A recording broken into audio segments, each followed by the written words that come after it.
많은 언론과 매체에서 얘기를 했지만 LH 얘기 안 할 수가 없습니다. 이게 네. 지금 여러분들이 굉장히 큰 피로도가 있을 거예요. 한두 달 전부터 뉴스만 보면 뭐 기사만 보면 다 LH 이야기만 있다 보니까 예. 이제 LH만 있어도 이제 기사를 넘기거나 할 거예요. 아, 얘네 또 이렇구나. 막 캐백캐스로 나오니까. 오늘도 나왔고요. 오늘도 이제 세종이랑 뭐 진주랑 뭐 중복 당첨. 특공이 원래는 일반인들은 특공이 평생 딱 한 번인데 근데 공기업은 그런 게 없더라고요. 왜요? 공기업은 중복 당첨이란 개념이 없어요. 그냥 거기 내가 배정이 되면 그러면 언제든지 또 특별 공고 받을 수 있는 시스템이 그렇게 돼 있어. 사람들이 그걸 보면서 열받는 거지. 아니 우리는 평생 한 번인데 아니 왜 공기업 직원들은 왜 이렇게 이전할 때마다 그런 기회들을 주느냐 하면서 중복 당첨이 지금 밝혀지고 있죠. 근데 열이 받는 거죠. 특혜니까. 근데 뭐 그럴 수도 있을 것 같아요. 안 그러면은 그 지역에 안 갈 테니까. 안 갈 테니까 그런 뭐 특혜를 준 것 같은데 지금은 이제 LH의 어떤 특혜 조금만 있으면 막 다 우리 모두가 다 열이 받아 있잖아요. 1주택자, 다주택자 할 것 없이 지금 모두 다 대동단결해가지고 다 열이 받아 있었습니다. 열이 받고 있어요. 지금 그럴 수밖에 없죠. 다주택자 같은 경우는 우리 지금까지 투기와의 전쟁을 그렇게 한다고 했고 우리 접해 소리 들으면서 그렇게 당해왔는데 알고 보니까 내부가 더 썩었던 거야. 내부가 썩었던 거야. 그렇잖아. 그러면은 당연히 우리가 열받을 수밖에 없고 그렇죠. 누구를 야 지금 외부와의 전쟁을 했는데 지금 내부와의 내전을 지금 해야 될 상황이 놓인 거지. 그리고 무주택자들은 현재 정부만 믿고 기다렸는데 아니 지네들이 투기꾼이었던 거야. 그럼 더 열받지. 그래서 지금 지지율로 지금 나타나고 있고. 근데 저는 잘 생각을 해보면 지금 LH 직원들을 사람들이 많이 욕하잖아요. 아니 어떻게 내부 정보를 이용해가지고 이렇게 투기를 할 수가 있느냐. 너희들 도덕성 어떻게 된 거냐 이렇게 욕을 하는. 사실 걔네들도 그 친구들도 다 이제 위에서 보고 배운 거예요. 뭐 선배들도 그렇게 해왔었고 아니면 뭐 차명거래 같은 경우는 또 목포에서 배운 거고 그 다음에 내부 정보는 그거는 흑석에서 배운 거고 아 선배님들 하는 거 보고 그 다음에 우량 물건을 정말 집중적으로 사는 거는 그거는 청주 포기하시면 그분한테 배운 거고 근데 결국엔 다 위에서 배운 거야. 걔네들 뭐 잘못한 거 없어. 근데 우리가 이제 비판하는 거는 뭐냐면 그 공기업 인원들 많이 뽑고 공무원들 많이 뽑은 거는 큰 정부를 지향을 많이 했다. 그러면 결국에는 어찌됐든 그 부패는 있을 수는 있겠지만 그 부패가 더 커진 거야. 그걸 우리가 이제 비판하는 거잖아요. 네. 결국엔 큰 정부를 지향하면은 부패도 더 커진다. 이게 선순환인 거죠. 그 커졌기 때문에 꼬리가 길어졌고 그 다음에 이제 밝혀진 거지. 예전에는 밝혀지지 않았던 것들이 어떻게 보면 선순환인 거네요, 진짜. 그래서 무주택자들 지금 다주택자들 정리하면 다 지금 열이 받아 있고 그래서 지금 공공 사업들이 다 자초될 위기에. 어떻게 되는 거예요, 이제? 이러면? 뭐 못하는 거죠, 뭐. 광명시흥 이거 어떻게 되는 뭐 거죠? 광명시흥뿐만 아니라 앞으로 또 택지 발표한다고 하는데 발표하는 순간에 또 거기에 투기꾼들이 잔뜩 또 줄줄이 또 나올 거란 말이에요. 어떻게 하겠습니까? 이게 현재 정부가 원래는 처음에 시작을 할 때 부동산 잡으면 되게 의기양양하면서 피자를 쏘겠다라고 했잖아요. 아, 주머니 속에 뭐 그렇죠. 우리 잔뜩 있다. 뭐 카드 많이 있으니까 우리 부동산 잡는 거는 우리 자신 있다 막 이러면서 피자 쏘겠다 웃으면서 막 화기애애했어. 근데 지금 왕보드남으로 끝나버렸죠. 계속 부동산만 조지다가 부동산으로 그냥 끝난 그렇게 돼버렸습니다. 4년 동안. 좀 허무하죠.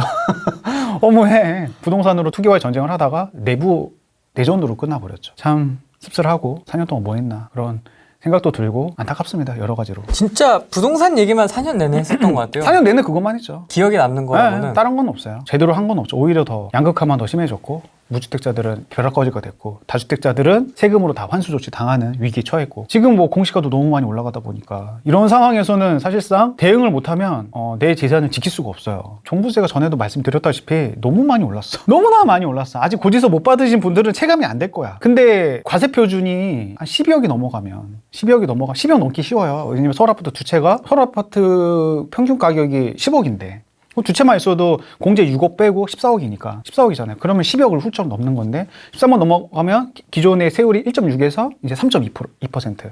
두 배가 올라가는 거예요. 세율만. 이게 세율이 갑자기 두 배만 올라가면 딱 받아보면 깜짝 놀랄 겁니다. 제가 이제 예를 많이 들었는데 잠실의 아파트를 세 채를 갖고 있으면 2018년도에 보유세를 2천만 원 내다가 2022년도에는 2억을 내요.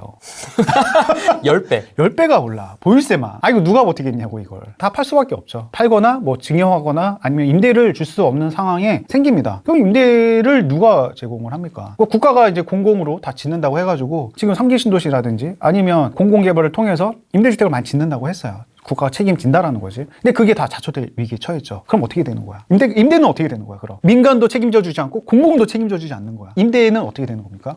없네. 없는 거야. 이게 와닿는 거야. 점점 여러분들 이거 체감을 해야 되는 겁니다. 이게 무서운 겁니다, 이게. 그래서 이걸 상기 신도시 공공을 노출 못 하는 거야. 사람들 다 취소해라. 왜냐면 취소를 안 시키면 투기꾼들의 수익을 보존해 주는 거니까. 차명 거래 했던 거대로 잡을 수가 없어. 내 친구가 샀는데 어떻게 잡아? 그렇죠. 잡을 수가 없어. 절대 못 잡아. 그러면 상기 신도시 공공 그 개발들을 추진하면 할수록 투기꾼들 수익을 그거는 다 수익화 시켜주는 거니까. 그래서 다 취소하라 하는데 취소 안 할 것 같던데요? 뭐 지금 현재 기조는 취소를 하면 안 되지. 왜냐하면 상기신도시 기다리는 사람도 있고 그 지금까지 이거를 쏟아부은 시간들이 있는데 전면 부정을 해버리면 이것만큼은 지키려고 할 텐데 우리 전체적으로는 상기신도시 외곽에 뭐 도시를 짓고 그 다음에 GTX를 깔아주고 뭐 5호선 연결한다든가 9호선 연결한다든가 뭐 8호선을 막 위로 남영주로 연결한다거나 뭐 다 좋아요. 그렇게 왜 연결을 왜 하는 거겠습니까?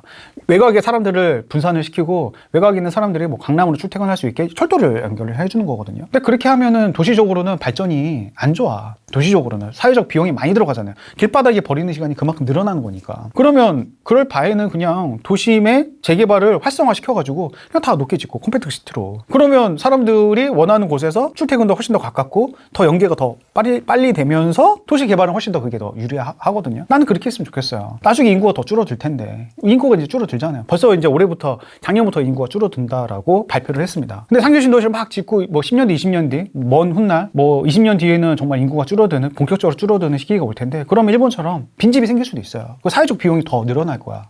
그 부분은. 그거 어떻게 할 거야? 당장에 그 집가격을 해결하려고 상계신도시를 만드는데 미래를 보면은 절대 좋은 게 아니죠. 압축하는 게 좋지. 일본이 실패했던 거를 왜 그대로 전철을 밟으려고 하는지 저는 모르겠습니다. 근데 그런 문제들도 있지 않습니까? 이제 재개발 재건축으로 막 고밀도로 하는 게 좋죠. 하면 이제 또 여러 가지 파생되는 문제들이 있을 수 있잖아요. 원주민이라든지 과밀화, 그렇죠. 뭐 교통, 기반 시설. 여러 가지 문제들이 있죠. 근데 뭐 과밀화, 뭐 교통, 뭐 상수도, 그 다음에 뭐 저가 주택이 사라지는 단점, 뭐 이런 뭐 명분들을 내세워서 막고는 있지만 사실은 왜 막겠습니까? 일부 지주들의 수익을 보존해 주는 걸. 그 사람들이 돈 버는 게 싫은 거야, 사실은. 그게 맞아요. 그거는 도시 개발을 통해서 얼마든지 개선할 수 있어. GTX 뚫는 거보다. 상기신도시를 새로 만드는 것보다 그게 훨씬 더 절약이 돼요. 그 안에 그 소수의 그 지주들이 층수를 올려가지고 고층을 층수 올려서 일반 분양을 많이 하면 그만큼 수익이 많이 생기잖아요. 그렇죠.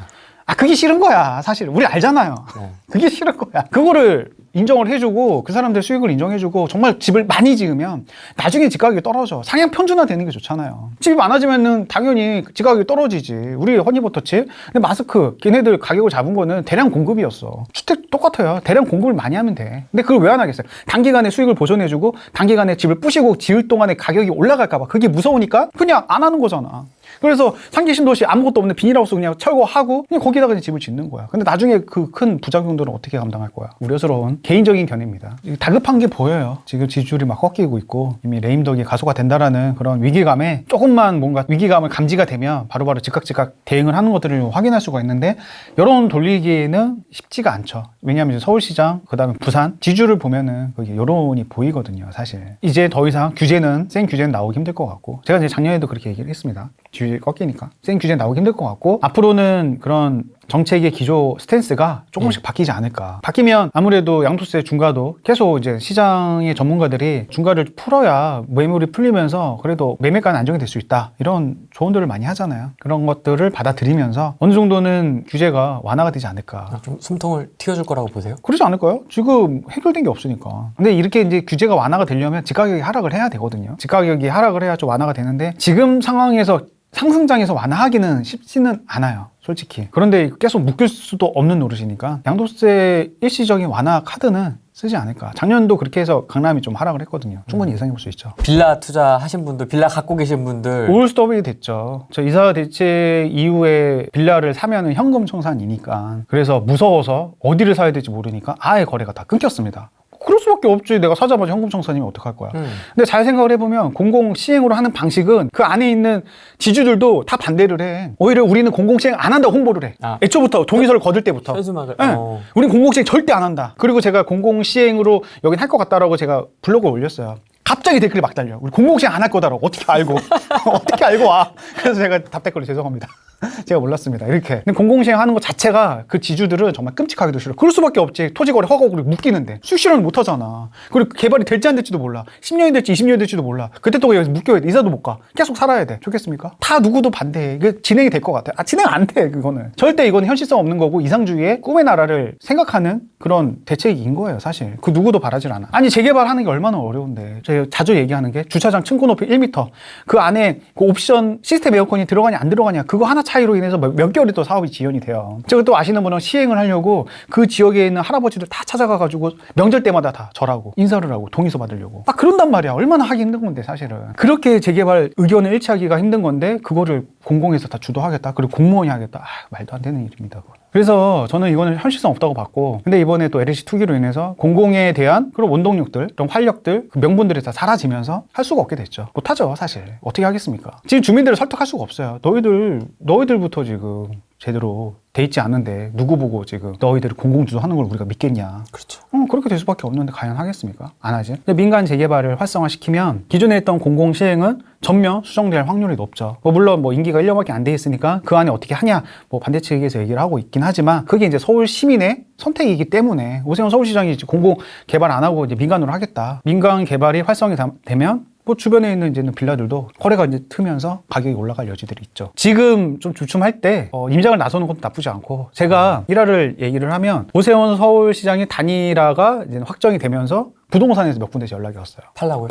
귀신같이 또. 어떻게 알고? 알고. 당선되자마자 띠리링 전화 온 거. 여보세요, 부동산인데요. 여기 나 부동산, 여기 몰라. 모르는 부동산이야. 근데 갑자기 제가 1억대 산 건데 3억 초반까지 받아주겠다고. 연락이 바로 또 오더라고요. 그만큼 사람들 생각보다 물밑에서 빨리 움직이고 있다. 이사대책 현실성 없다라는 것도 사람들이 상식 바뀌니까 그것들을 염두에 둔 상태에서 민간으로 다 재편될 수밖에 없겠구나. 이런 확신이 들면서 이제 빌라들을 사는 사람들이 있죠. 네, 이거는 베팅의 성격에 가까워요. 아직 확정된 건 없으니까. 다 이제는 상상의 나래를 펼친 거니까. 지금 충분히 빌라가 올라갈 여지들이 있죠. 왜냐하면 지금 빌라들이 아파트에 비해서 너무 싸거든요. 아파트가 15억이면 빌라는 아직도 2, 3억대 있는 데들이 있어요. 있어. 빌라들을 선택을 못 받은 이유는 다주택자들도 못 사고 있고, 무주택자들 사는 순간 청약을 못 하고, 주택수가 늘리면 늘릴수록 그만큼 페널티를 많이 받습니다. 그냥 20억짜리, 30억짜리 아파트 한 채가 있는 게 빌라 1억짜리 10채 있는 것보다 훨씬 더 세율적으로 유리해요. 취득세 중과도 그렇고, 양도세 중과도 그렇고,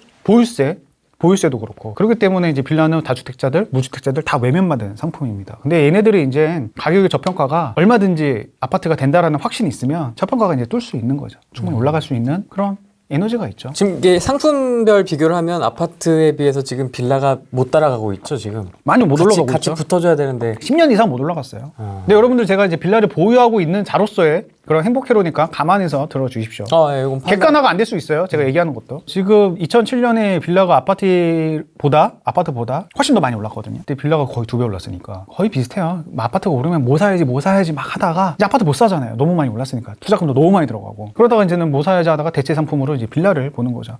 그게 이제 시작된 게 이제 공시가 1억, 이제 창동비리라든지 아니면 난구로비리라든지 공시가 1억이 거의 다 몰려있거든요. 거기가 좋아. 공시가 1억도 몰려있고 거기가 노후도가 또 좋아. 그래서 이제는 아무래도 사람들이 관심 갖기가 딱 좋지. 관심 갖기도 좋고. 근데 미아 258도 뭐 번동도 거기는 이미 동의서를 걷고 있으니까 사람들이 또 관심도 많고. 근데 거기는 이미 2억 정도 올랐어요. 피가. 야, 동의서만 걷어도 이 정도 오르는구나.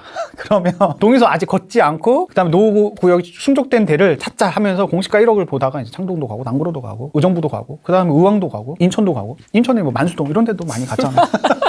많이 가잖아. 알잖아요, 우리 다. 또 수원 서쪽 빌라 걔네들도 막 가고. 사람들 다 어떻게 그렇게 알고 가는지 모르겠어. 어떻게 그렇게 다 알고 나한테만 얘기 안 해주고 가는 것 같아. 다 알고.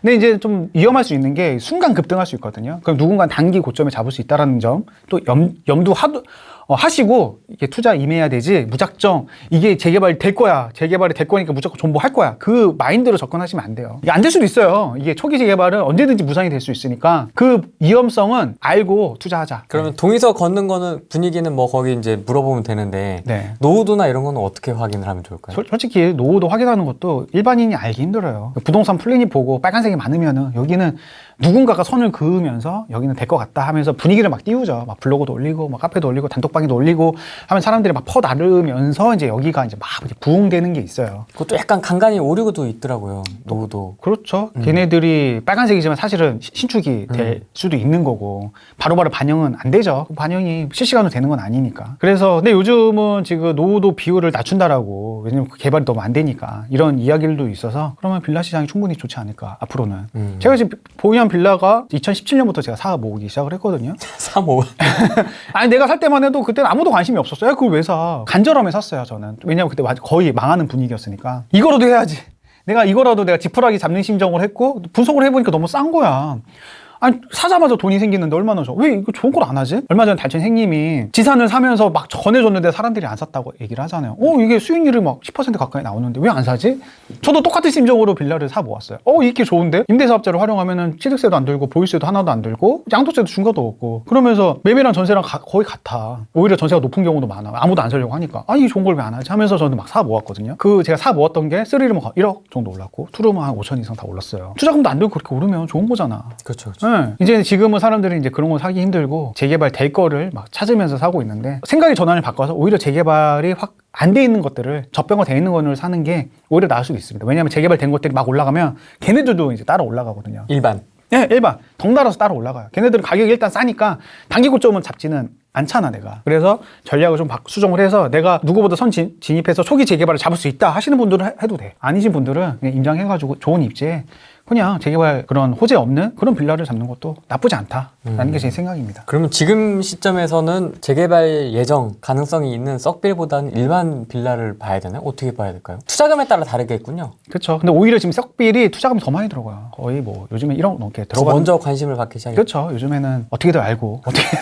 빨라. 너무 빨라.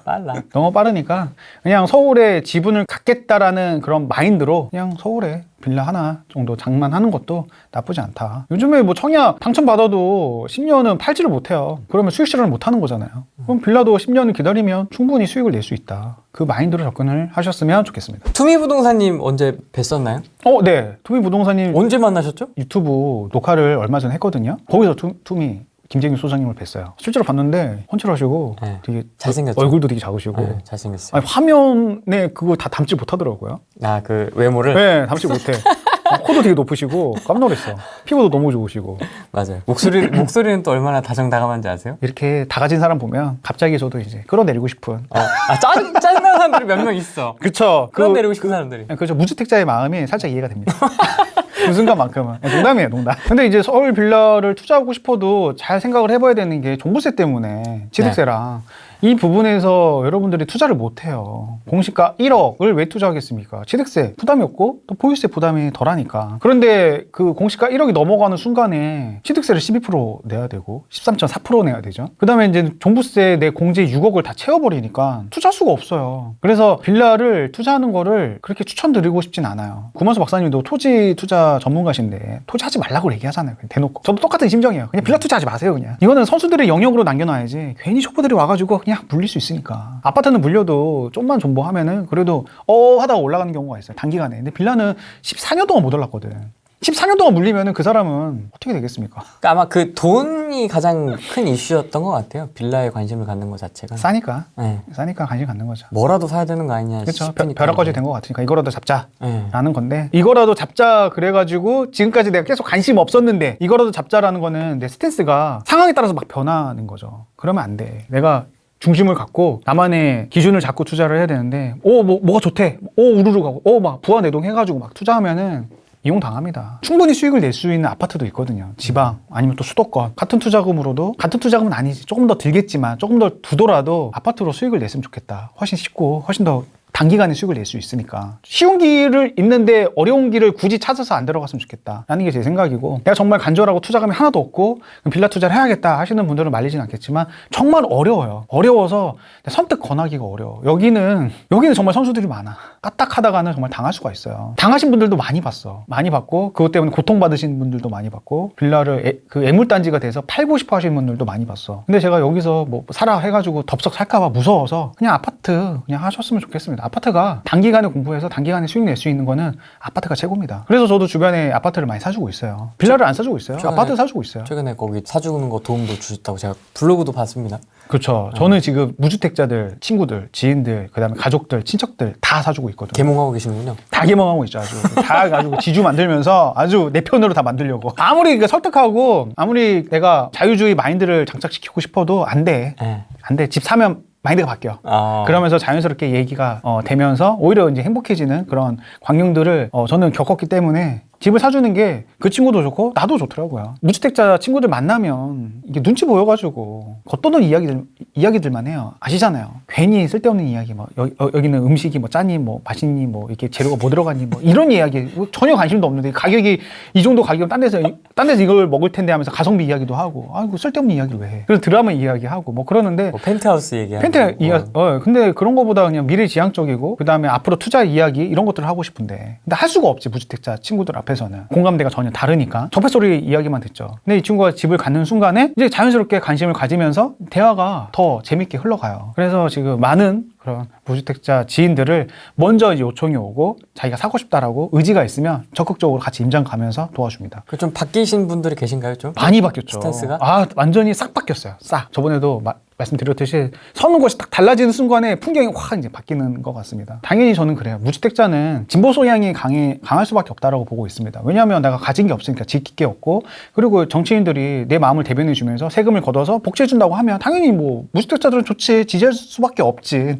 나는 그냥 입장 차이라고 봐요. 근데 다주택자들은 싫지. 내 걸 뺏어가지고 나눠준다고 하니까 싫지. 그런 입장 차이로 인해서 서로가 부딪히는 건데, 근데 그런 입장 차이를 해소하기 위해서 저는 이제 집을 사주게 하는 거죠. 우리 나라를 위해서라도 뭐 내가 굳이 뭐 나라를 위해서 내가 그렇게 얘기하는 것도 웃기긴 하지만, 그렇게 나눠주다 보면은 소를 다 잡아먹자고 얘기를 하면 결국엔 다 망할 수밖에 없어. 그래서 우리 모든 것들을 하나 지킬 거를 하나 있으면 시야가 바뀌고, 내가 믿어왔던 것들이 깨지면서 그래서 바른 생각들을 하게 되고 올바른 생각들을 하게 되고 또 좀 더 좌우 시야가 확장되면서 올바른 판단을 할 수 있지 않을까라는 그런 믿음에 도와주고 있어요. 그렇게 사명감을 가지고 사실 근데 그렇게 하면 또 많이 또 사주기도 하고, 또 천안도 제가 집을 많이 사주면서 많이 올랐거든요. 천안 같은 경우는 얼마 전에 저한테 드럼 세탁기, 건조기를 또 선물해줬더라고요. 건조기 선물해주고, 저희 누나는 또 또 청소기, 다이슨 청소기를 또 선물해주고, 또 도와준 보람이 있잖아요. 그러네요. 그러면서 저도 이렇게 도와주고 있습니다. 좋은 일 하고 계시네요. 야, 운이 좋았죠. 이게 상승장에 어떻게 보면 시장의 도움을 받아서 저도 그 수혜를 받고 있는 거죠. 지금 뭐 분양권, 지금 입주권이 가장 대안이죠. 왜냐하면 취득세도 없고 보유세도 없고, 뭐 양도세가 세긴 하지만 그래도 보유하는 데 있어서 지금 강권은 보유거든요. 처음에 진입 비용이랑 그 다음에 이제 보유 비용, 그것 때문에 투자를 못 하고 있는 건데, 입주권이랑 그 다음에 분양권은 그것들을 다 해소시켜 주니까 사람들이 양도세는 일단 남는 것에 내는 거니까 일단 들어가자. 또 입주권은 양도세 중과가 없잖아요. 2년만 보유하면 다주택자도 일반 세율만 내면 되니까. 그래서 사람들이 다 이제 분양권으로, 입주권으로 다 가고 있죠. 저도 그래서 작년부터 한 2년 전부터 일반 기주택을 팔면서 분양권과 입주권으로 다 세팅을 많이 맞췄어요. 그래서 보유세는 전 대응이 됩니다. 우리 애국접해는 그렇게 대응을 다 해야죠. 네, 우리 다 인류 아니겠습니까? 웃는 인류가 되려면 우리 애국접해들은 다 그렇게 대응을 해야 되고, 대응을 못하신 분들은 울면서 팔아야 됩니다. 그분은 이제 삼류지. 대응을 못했으니까 최소한 버텨야 돼. 나중에는 이게 임대인을 이게 조이면 조일수록 임대인들이 사라지면 사라질수록 임대를 제공해주는 주체가 없으니까, 그러면 임대 가격은 불안해질 수밖에 없습니다. 당연한 거야, 이거는. 당연한 거야. 근데 당장에 그 보유세 부담으로 인해서 팔아버리면 나중에 임대료가 올라갈 수 있는 확률이 높은데 그 수혜를 임대인들이 누리지 못하는 거지. 당장에 힘든 것 때문에. 2, 3년은 충분히 버티는 게 좋지 않을까. 그 다음에 종부세 지금 공제가 6억에서 9억인데 지금 그것도 아파트 가격이 평균 10억인데 그럼 충분히 12억에서 10억 올려줄 수 있습니다. 아파트가 지금 평균 12억, 15억. 예전에 3년 전부 때 아파트 평균 가격이 4억일 때 9억인 거랑 지금 아파트 평균 가격 10억일 때 공제 9억인 거랑은 느낌이 다르잖아. 그렇죠. 이게 부자세가 아니라 그냥 일반 증세라고 나오는 게 괜히 나오는 게 아닙니다. 그러면 부자세인 종부세를 세율 자체, 공제를 9억에서 10억으로 올릴 여지가 충분히 있다. 그러면 버틸 수 있으신 분들은 버티는 게 좋죠. 당장은 힘들겠지만 참여정부 때를 한번 복귀해 볼 필요가 있어요. 그때는 종부세가 지금은 인별 과세였지만 그때는 가구별 과세였거든요. 근데 그게 이제는 위헌 판결이 나가지고 그래서 다 환급을 받았습니다. 과거를 복귀를 했을 때 6억에서 9억 공제액을 충분히 늘려줄 여지가 있죠. 상식적으로 생각을 했을 때. 아파트 평균 가격이 10억이니까. 그래서 최대한 버티자. 단기적으로 1년, 2년까지 버티자. 1년 일단 서울시장 버티고 내년에 대선까지 버티면 대선에서는 그때 화두가 이제 보유세일 거예요. 왜냐하면 올해 6월부터 올해 상반기에 재산세, 올해 하반기에 종부세. 고지서 보면 엄청 놀랄 겁니다. 어르신들 깜짝 놀랄 거야. 근데 조세 저항이 엄청나게 강해지면서 그러면서 이제는 그 대선의 화두는 공약들이 이제는 뭐 재산세, 뭐 보유세 이런 이야기들을 많이 할 겁니다. 그래서 누가 당선되든 보유세는 깎아줄 여지들이 크기 때문에 그다음에 너무 보유세가 너무 많고 뭐 취득세가 너무 많으면 지방 세수도 그만큼 줄어들어요. 줄어들면 당연히 완화할 필요가 있죠. 아, JM이 당선되면 그거는 깎아줄까? 약간 그런 느낌. 그거는 번수긴 한데. 네. 아, 그건 아예 상상도 하고 싶지 않아요. 저는 왜 그러세요? 모두가 다 두려워하는 일이죠. 그럼요. 예, 그럼요. 모두가 두려워하는 일이고 그분은 이상주의의 끝판왕이라고 저는 생각을 하고 있어요. 되게 무서우신 분이고 강력해요. 강력하고 또 이렇게 추진력도 굉장히 강하고 그래서 많은 분들이 또 지지를 하고 있죠. 생각하고 싶지는 않습니다. 빌라는 추천을 하지는 않지만 빌라 매수 기준, 빌라 고르는 방법. 제가 지금 또 많이 말씀을 드렸는데 네.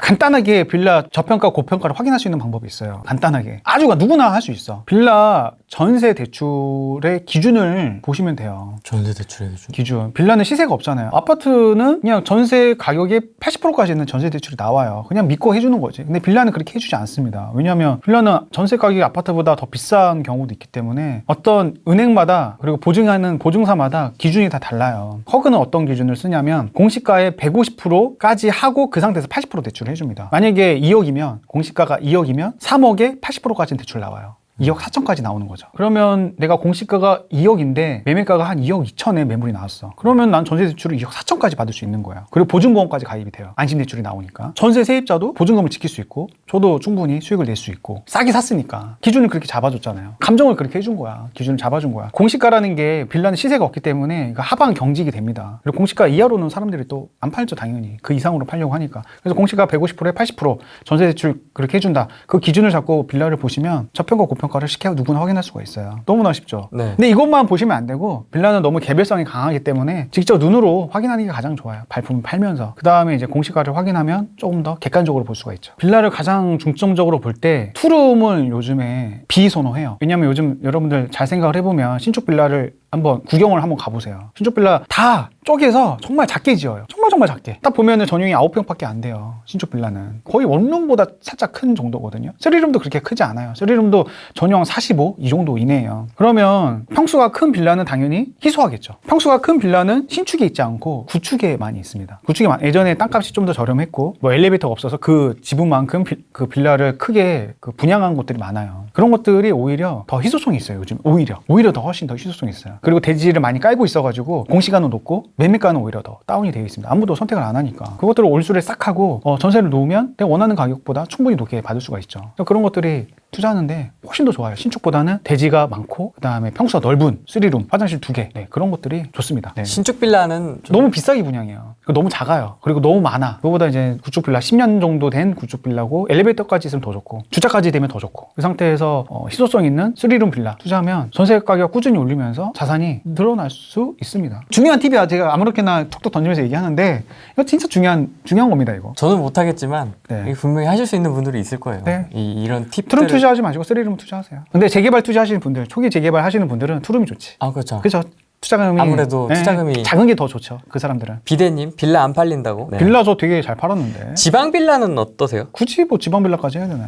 지방 빌라? 수도권? 서울 무조건. 아, 서울. 네, 서울만. 아, 서울에서. 투자금이 뭐 거의 비슷한데 굳이 지방까지 갈 필요가 없죠. 그냥 아파트랑 똑같이 생각하시면 돼요. 역에 붙어 있거나 네. 뭐 학군이라든지 학교 있으면 더 좋고 뭐 아파트랑 별반 다를 게 없습니다. 거기에 당연히 수요가 쏠리니까 그냥 아파트 평당가 쭉 나열을 하고 가장 비싼 지역이 거기 투자하시면 돼요. 그냥 엉뚱한데 뭐 외곽 쪽에 하지 마시고 제일 좋은 지역에 아파트 비싼 지역에 빌라 투자하시면 따라갑니다. 빌라 세 채, 다섯 채 사도 종부세 중과 안 되나요? 종부세율 합산이 되는 거니까 6억 공제액을 다 채워요. 빌라를 사면. 그래서 빌라 투자를 못 해요. 그럼 잘 생각을 해보세요. 다주택자도 빌라를 살 수가 없어. 그리고 실수요자들도 못 사. 청약을 못 하니까. 그래서 그 누구도 임대를 하려고 하지가 않아. 아무도 안 살려고 하니까 건축주들도 못 지어. 분양을 못 해. 그러면 당연히 전세 가격이 올라가겠어요? 안 올라가겠어요? 올라가죠. 제가 최근에 빌라를 전세를 놨거든요. 놓자마자 하루에 전화가 미친 듯이 오는 거야. 없구나. 미친 듯이 오는 거야. 미친 듯이. 정말 전화를 받기 힘들 정도로. 그리고 심지어 막 직방에 전화가 와. 내놓을 거 없냐고. 미리 전화가 와요. 영업을 해. 싫어야 이거. 여러분들 되게 심각해. 한 분이 계약을 성공을 시켰어. 내놓자마자 하루 만에 나왔거든요. 전세가. 사장님 고생하셨으니까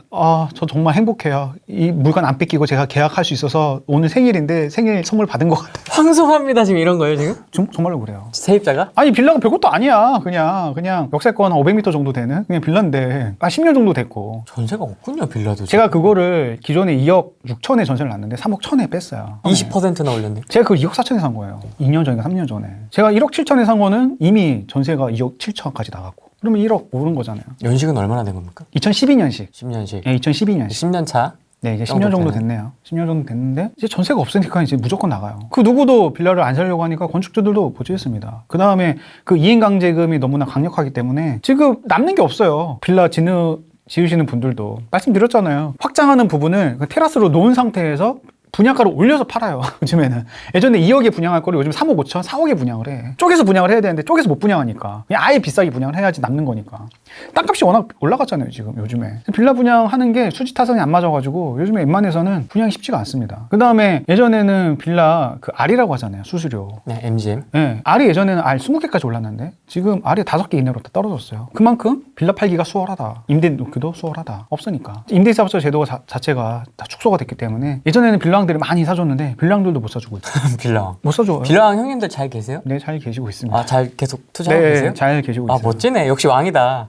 역시 왕입니다. 엄청난 자산가가 돼 있어요, 지금. 아, 지금도 네. 무탈하시죠? 네, 무탈하세요. 지금도 무탈하시고 아, 그 고비를 넘기시니까 근황을 좀 전달해 주신다면. 그 빌라왕들이 되게 많은데 그 못 버티시는 분들도 있어요. 못 버티셔가지고 잠적하시는 분들도 있어요. 시장에서 아웃되시고. 완전히 아웃됐죠. 그럼 나머지 분들. 그분들은 이제 PD 수첩에 쫓고 있고 버티시는 분들은 전세 가격이 막 올라가면서 주체할 수 없을 정도로 현금이 막 생기는 캐시플로우가 거죠. 이제 돈. 네. 정말로 극과 극이에요. 벼락거지 아니면은 벼락부자. 진짜 왕이 됐네. 왕이 된 거죠. 대놓고 신축 빌라 난립해서 노후도가 아작난 지역 빌라는 어떻게 보시나요? 여기가 될 거냐 안 될 거냐 이렇게 물어보시는 것 같은데 네. 재개발 아무래도 전문가시니까 여기가 노후도가 깨지잖아요. 신축 빌라들이 들어오면. 그러면은 재개발 투자에 있어서는 굉장히 안 좋은 거야. 이 부분에 있어서는. 얘 때문에 재개발을 못 하니까. 그러면 지금까지 올랐던 피들이 다 반납이 될 수 있는 환경인 거잖아요. 근데 재개발 입장에서는 안 좋은데 저희 어머니가 예전에 신축 빌라를 입주를 한 적이 있어요. 정말 이게 케바케야 이것도. 입주를 한 적이 있는데 거기가 이제 재개발 이야기가 막 나오면서 신축 빌라인데도 불구하고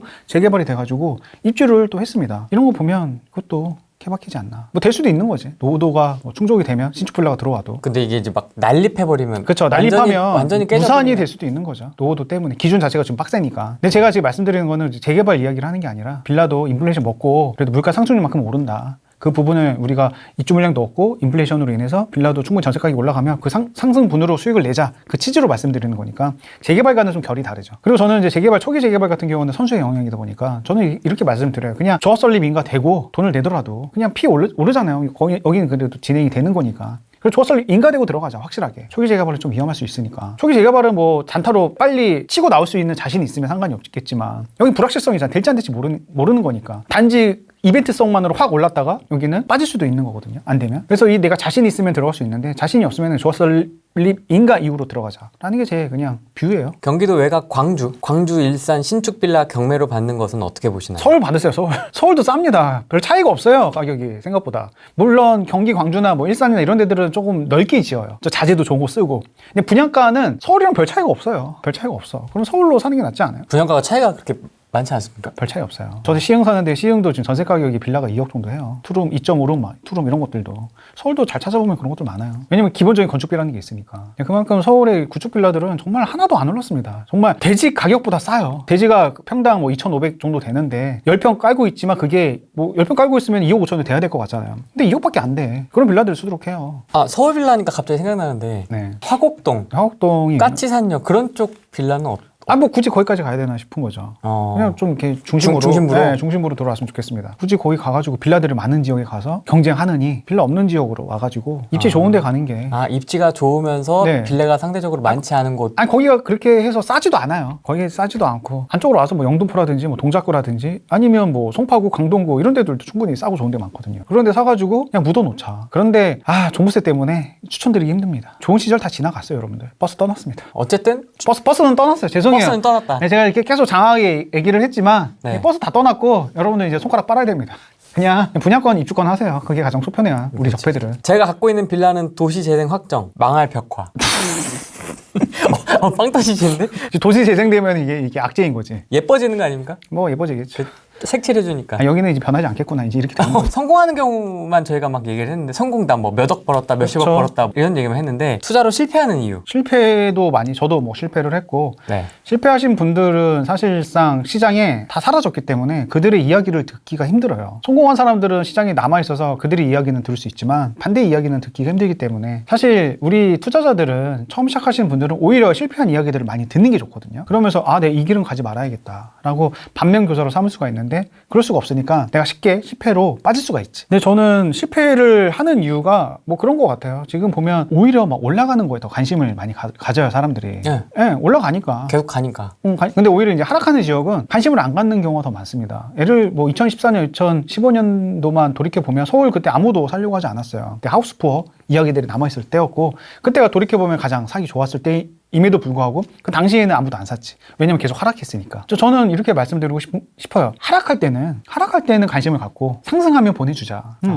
반대로 생각을 하면 편하거든요. 투자는 사실은. 서울 다들 관심이 많는데 상승했으니까 투자금도 많이 들어가고 여기는 보내주는 게 맞고. 보내줘. 그리고 공시가 1억이라든지 서울도 재개발, 초기 재개발도 지금 분위기가 좋지만 여기 강남의 상승세가 꺾이는 순간에 뭐 언제 꺾이는지는 몰라요 저도. 뭐 전망을 얘기하는 게 아니야. 꺾이는 순간에 그냥 다 무너질 수밖에 없어요. 얘네들이 왜 동두천까지 왜 올라갔겠습니까? 양주, 뭐 동두천 얘네들이 왜 하루아침에 1억, 2억씩 올라갔겠습니까? 상승장이 7년이나 유지가 됐기 때문에 올라간 거야. 만에 하나 상승장이 꺾이는 순간에 공시가 1억, 그 다음에 초기 재개발들 피 준 거 다 반납할 수밖에 없어요. 우리 2007년, 2008년 다 경험하지 않았습니까? 그래서 올라간 거는 주의해야 돼, 사실은. 주의해야 되고 리스크 관리를 해야 돼. 그러면 아직 올라가지 않은 지역들을 보는 게 현명하죠. 경기 남부나 아니면 지방들 보는 게 낫지. 그렇게 해야지 성공을 하고 롱런할 수가 있고 그 다음에 올라갔으면 세금을 내더라도 파는 게 중요합니다. 계속 들고 있는 것보다. 뭐 물론 좋은 물건을 갖고 있으면은 갖고 있는 게 맞아. 왜냐하면 인플레이션을 먹고 걔네들이 더 많이 올라갈 테니까. 근데 우리 대부분들은 못 파는 이유가 안 좋은 건데도 못 파는 이유가 세금 때문에 못 팔아. 다. 세금 많이 내면 남는 게 쪼그라드니까. 그런데 반대로 생각을 해야 돼. 다 그렇게 못 팔기 때문에 가격이 올라간 거야. 그렇잖아. 다 팔려고 했으면 이 가격이 아니야. 그러면 세금을 내더라도 수익 나잖아. 그럼 팔아야지. 익절은 항상 옳다라는 게 그거야. 팔면은 리스크가 그만큼 해소가 되는 거야. 왜냐면 하락 리스크를 그만큼 덜어낸 거니까. 그리고 충분히 하락한 지역을 사면은 그러면 충분히 나는 희망을 얻을 수가 있는 거고. 상승한 지역은 우리는 앞으로 하락할 거에 절망에 대비를 해야 되고 하락한 지역은 앞으로 올라갈 거에 희망에 베팅을 하는 겁니다. 이것들을 염두하고 이것들을 충분히 인지한 상태에서 투자를 임해야지 우리는 꾸준히 익절을 하면서 수익을 낼 수가 있어. 꾸준히 수익을 내는 게 가장 중요한 거예요. 가장 중요해. 제가 저번에도 말씀드렸잖아요. 꾸준히 25%씩 2년마다 수익을 내면 1억에서 20년 뒤에는 56억이 된다. 56억이 된다. 네. 큰 돈을 바라지 않아도 돼. 그냥 꾸준히 수익을 내는 게 가장 중요합니다. 그러면 지금 오히려 서울 다들 관심이 있는데 서울 관심 있는 것보다 그냥 지방 관심 갖는 게 낫지 않나. 제가 주변에 친구들 주택을 되게 많이 사주고 있거든요. 근데 보면은 이제 인천 사주고 있고 인천에 한 지난달 사줬고 많이 올랐어 그것도. 그 다음에 이제 평택을 사줬고 또 청주를 사줬고 근데 지방에 분산을 시키고 있어요. 또 포항을 사주는 친구도 있고. 왜 그렇게 하고 있냐면은 거기가 충분히 저는 더 좋게 보기 때문에. 아, 서울에 4, 5년 전에 모습들이 보여요. 왜냐하면 심리가 무너졌고 입주 물량이 없고 전세 가격이 올라가고 있고 전세가 없고 그러면 아, 과거 시간 여행을 한 듯한 느낌을 받는 거지. 오히려 그런 것들에서 희망을 찾는 게 낫지 않나 라는 게 제 생각인 거죠. 근데 뭐 물론 장기적으로 봤을 때 서울이 좋아요. 당연한 거야. 서울이 당연히 좋아. 인구가 가장 많고 우리나라의 중심이고 그러면 여기는 투자 1순위인 거는 그 누구도 부정할 수가 없어요. 그럼 내가 좋은 거 갖고 있으면 그냥 장기 투자해도 돼. 상승과 하락 상관없이 장기 투자해도 돼. 근데 우리는 다 좋은 거 갖고 있는 게 아니잖아요. 다 좋은 거 갖고 있는 게 아니잖아. 다 이상한 거, 안 좋은 거, 썩빌 아니면 구석탱이 그런 빌라들 아파트만 갖고 있잖아. 그런 거 갖고 있으면 뭐해? 그런 거 수익 실현을 열심히 해가지고 지방에서 충분히 돈 벌어서 다시 서울로 좋은 거 갖고 쭉 가는 게 좋지 않나 하는 게 저의 생각이고 대중과 반대로 생각을 하는 게 투자에 실패하지 않은 이유라고 저는 생각하고 있습니다. 근데 이걸 하기 힘들어요. 내 본능과 반대되는 그런 행동을 해야 되니까. 가서 그 분위기를 보면 쉽지 않거든요. 쉽지 않아요. 돈 넣기가 쉽지 않아요. 계속 하락한 지역을 내가 투자하기는 되게 베팅하기가 쉽지가 않아요. 상승한 거는 하다가 따라살 수가 있어요. 마음 조급해지니까. 근데 하락한 지역은 계속 의문이 들고 내가 투자하는 게 맞나? 더 무서워. 못해. 그래서 이 내 본능을 거스르면서 투자하는 게 사실은 쉽지가 않죠. 저도 그래요. 저도 비트코인 300만 원을 못 샀어요. 사야 된다라는 거 알아. 주식도 코스피가 1,400으로 무너졌을 때 제가 그때도 이제 1,400일 때 썼어요. 이제 용기를 내야 된다고. 제가 썼는데 제가 머리로는 알겠지만 가슴으로 움직이지가 않아. 너무 무서우니까. 무서우니까 저도 이렇게 말은 하지만 여러분들 못하는 거 알아요. 저도 무서운 걸 너무나 공감하니까. 그럼에도 불구하고 용기를 내서 베팅을 해야 된다. 제가 포항 같은 경우는 원래 팔려고 했거든요. 저번에 말씀드렸잖아요. 포항을 이제 낮춰서 팔려고 했는데 제가 팔지를 않았어요. 왜냐하면 공시가 3억 이슈로 인해서 다들 이제 팔려고 하는 거 4월 말에. 4월 말 전에 잔금을 받으려고. 그러면 지금 잔금 기간이 한 달밖에 안 남았잖아요. 한 달밖에 안 남았으면 당연히 싸게 내놓을 수밖에 없어요. 그 매수자를 찾기 위해서는 당연히 싸게 내놔야지. 그럼 내가 여기서 파는 게 맞나? 의문이 드는 거야. 아, 양도세 중과 때문에 뭐 양도세 중과 맞으면 남는 게 없어. 그럼 파는 게 맞아. 근데 사람들 다 내놓을 때 파는 게 맞나? 라는 그런 의문이 맞는 거야. 사람들이 반대로 움직여야 되는데. 그래서 어려운 선택을 한 거지. 그냥 보유로 가야겠다. 어려운 선택을 한 거예요. 저는 그래서 그거를 전세 세팅하고 그냥 가기로 했습니다. 안 팔기로 했어요, 그냥. 안 팔고 그냥 쭉 가져가기로 마음을 먹었습니다. 원래 팔려고 했지만. 근데 제가 이제 그렇게 할 수 있었던 이유는 투자금이 2천만 원밖에 안 묶였어요. 그리고 제일 대장 아파트인데. 그러면 가져갈 수 있죠. 지금은 뭐 거의 2억 가까이 들어가요. 그러면 지금은 좀 진입하기 힘들지. 그래서 저는 투자금 안 묶였기 때문에 가져갈 수가 있는데 또 여기서도 좀 드리고 싶은 말씀이 빌라인데 갑자기 저한테 그런 댓글이 달려요. 재개발 이슈도 없고 그런데 막 투자금이 뭐 7, 8천 신축 빌라를 계약을 했대. 투자금 7, 8천. 투자금 보니까 너무 안타까운 거지. 나 7, 8천이면 투자할 때가 너무나 많은데. 아, 지방이 정말 제가 얼마 전에 평택도 갭 3천으로 투자를 했거든요. 그것도 단기간에 3, 4천 올랐어. 아, 이런 것처럼 정말 투자할 거들이 정말 많은데 지방이 정말 많은데 정말 물방 고기반 시장인데 아, 왜 신축 빌라를 왜 갭 7, 8천으로 하는지. 그러니까 이런 거야. 이게 선수들이 많으니까 그냥 하다가 당하는. 아, 물론 오래 가지고 있으면 올라갈 수 있어요. 그런데 내가 투자금이 많이 묶여 있으면 나중에 정말 실력이 쌓았을 때 아, 이 돈이면 내가 여기 투자하면 훨씬 더 돈이 벌었을 텐데 그런 인사이트가 생겨야 자연스럽게. 근데 돈이 묶여 있으면 내가 오래 버틸 수 있겠어요? 그래서 손절하고 투자금 회수해서 아파트 투자하고 싶겠지. 그래서 빌라는 투자금이 묶이면 안 돼. 제가 여러 번 강조를 하는데 빌라가 좋다고 하니까 빌라가 오른다고 하니까 여러 유튜버들이 얘기를 하고 있거든요. 그래서 이제 빌라도 투자금을 많이 묶여서 투자를 해요. 근데 그런 투자는 오래 지속할 수가 없어. 빌라는 정말 천천히 가거든. 뭐 빌라도 뭐 급등할 수 있어. 2007년도처럼 2배 오를 수 있겠지만 그게 이제 언제인지 모르니까 투자금 너무 많이 묶이면 안 돼. 그때는 왜 2배가 올랐습니까? 그거예요. 그때 뉴타운 이제 활성화 정책. 막 뉴타운이 막 기름 뉴타운, 뭐 미안 뉴타운, 왕십 뉴타운 막 그때 막 이렇게 올라가면서 그래서 이제 빌라들만 막 살려는 사람들이 막 많아지고 피가 막 비싸도 막 샀죠, 사람들이. 정말 큰 테마가 붙은 거네요. 네, 붙었죠. 뉴타운이 막 1기, 2기가 막 화랑이 되고 다 성공을 해버리니까. 빌라가 뉴타운 이슈가 없어도 그냥 사람들이 막 샀죠. 언젠가는 되겠지. 언젠가는 되겠지. 어차피 빌라를 부시고 아파트를 짓는 거니까. 내 하락장 오면서 다 무너지고 막 피 4억 주고 산 게 피 무피가 돼버리고. 그렇게 됐죠. 저희 작은아버지도 지금은 정말 잘 됐지만 거연마천 뉴타운을 굉장히 비싸게 샀거든요. 2007년, 2008년에 피 한 3억 주고 산 건데 피 3억인가 피 4억 주고 산 건데 그게 다 이제 다 빠졌지. 그러다가 지금까지 비자발적 장기 투자해가지고 지금 이제 아파트가 다 들어왔어요. 근데 14년 걸렸으니까 얼마나 그 기회비용이 아까워. 마음고생도 많이 네, 했죠. 마음고생 했으니까 비싸게 주고 사면 이렇게 된다니까. 비자발적 좋은 게 다 넣어주고 그냥 뭐 이것도 해피엔딩이야. 해피엔딩이 안 되면은 정말 난감한 거야. 이 투자라는 게 이게 어려워. 어렵습니다. 네, 진짜. 네, 정말 각오하고 오셔야 됩니다. 애국접해 아무나 되는 거 아닙니다. 그 얘기 공감합니다. 용기도 실력이다. 대책 없어서 저도 막 질렀죠. 저도 처음에 무작정 살 때는 제가 단기간에 한 20채까지 들렸어요. 정말 2년 만에. 이거 실력이라고 볼 수 없죠. 그냥 무턱대고 무조건 얘는 올라간다라는 그런 확증 편향으로 막 사모았는데 지금 생각해보면 아찔하죠. 그때 저는 정말 엉망이었거든요. 뭐 지금이라고 해서 제가 뭐 잘났다라는 건 아니지만 그때는 지금보다 훨씬 더 엉망이었기 때문에 뭘 이렇게 믿고 이렇게 샀는지. 용기도 뭐 실력일 수는 있겠지만 뭘 모르면 또 용기가 나요. 그리고 또 이렇게 많이 아시는 분들이 하락장을 겪으신 분들이 오히려 고수분들이 용기를 못 내요. 예전에 큰 트라우마가 남았기 때문에 한번 재개발에 대이신 분들은 재개발 투자를 너무나 싫어하고 또 분양권 당하신 분들 분양권 싫어하고 또 빌라에 대이신 분들은 빌라를 너무나 싫어하고. 그렇죠. 그래서 투자는 좀 유연하게 대처할 필요가 있는데 저도 공시가 1억에 대해서 부정적인 이유는 썩 아파트가 다 하락을 했기 때문에 좀 공시가 1억에 대해서 전 트라우마가 있어서 공시가 1억 이슈로 들어간 건 아니지만 썩 아파트에 대해서 너무나 당해서 저는 그거에 대해서 좀 비관적인 이야기들을 했던 거고 그래서 한번 트라우마가 당하면 이게 벗어나기가 참 쉽지가 않은 것 같습니다. 되게 시원한 얘기들 많이 해주시잖아요. 괜찮으세요? 주변에서 걱정 없으세요? 걱정도 많이 하죠. 내가 근데 뭐 내가 뭐라고 이런 이야기 자연스럽게 하는 게 자유 대한민국에서 이런 이야기를 못 하나? 왜 이런 것들을 눈치를 보고 해야 되나? 회사에서 눈치 보면서 아무 얘기도 못 했는데 회사 퇴사하고 이제 내가 이제 할 말 다 해야겠다라고 나온 게 지금의 난데 밖에서도 이런 얘기를 못 하면은 이게 자유 자체를 억압받고 있는 거예요. 저를 걱정해주고 그런 마음들은 알겠지만 제 스스로가 이런 이야기를 들으면 너무 답답한 거야. 내가 마음대로 이야기하는 것도 안 되나? 그리고 저도 나름 되게 수위 조절하면서 얘기해요. 저는 뭐 욕 같은 건 안 해. 합당한 근거에 의해서 비판을 하는 거지. 그런 근거 없이 비판은 하지 않습니다. 근데 이것도 문제가 된다라고 하면 저는 우리나라는 미래가 없다고 저는 생각을 하고 있어요. 그리고 또 이런 생각도 듭니다. 아, 내가 이야기하는 걸 걱정해주는 사람들이 많아진다라는 거는 내가 그만큼 내가 거기까지 올라갔나? 내가 뭔데? 나 족밥인데? 거기까지 올라갔나? 이런 나름의 그런 자평을 좀 해봐서 또 기분도 좋네요. 왜 나는 아무도 걱정 안 해주지? 뭐 내 집 마련 뭐 이런 거 네. 얘기하고 네. 적당히 중립 지키면서 그쵸. 듣고 싶은 얘기 들려주고 그렇죠. 이러면 사실 좀 더 편안하게 갈 수 있잖아요.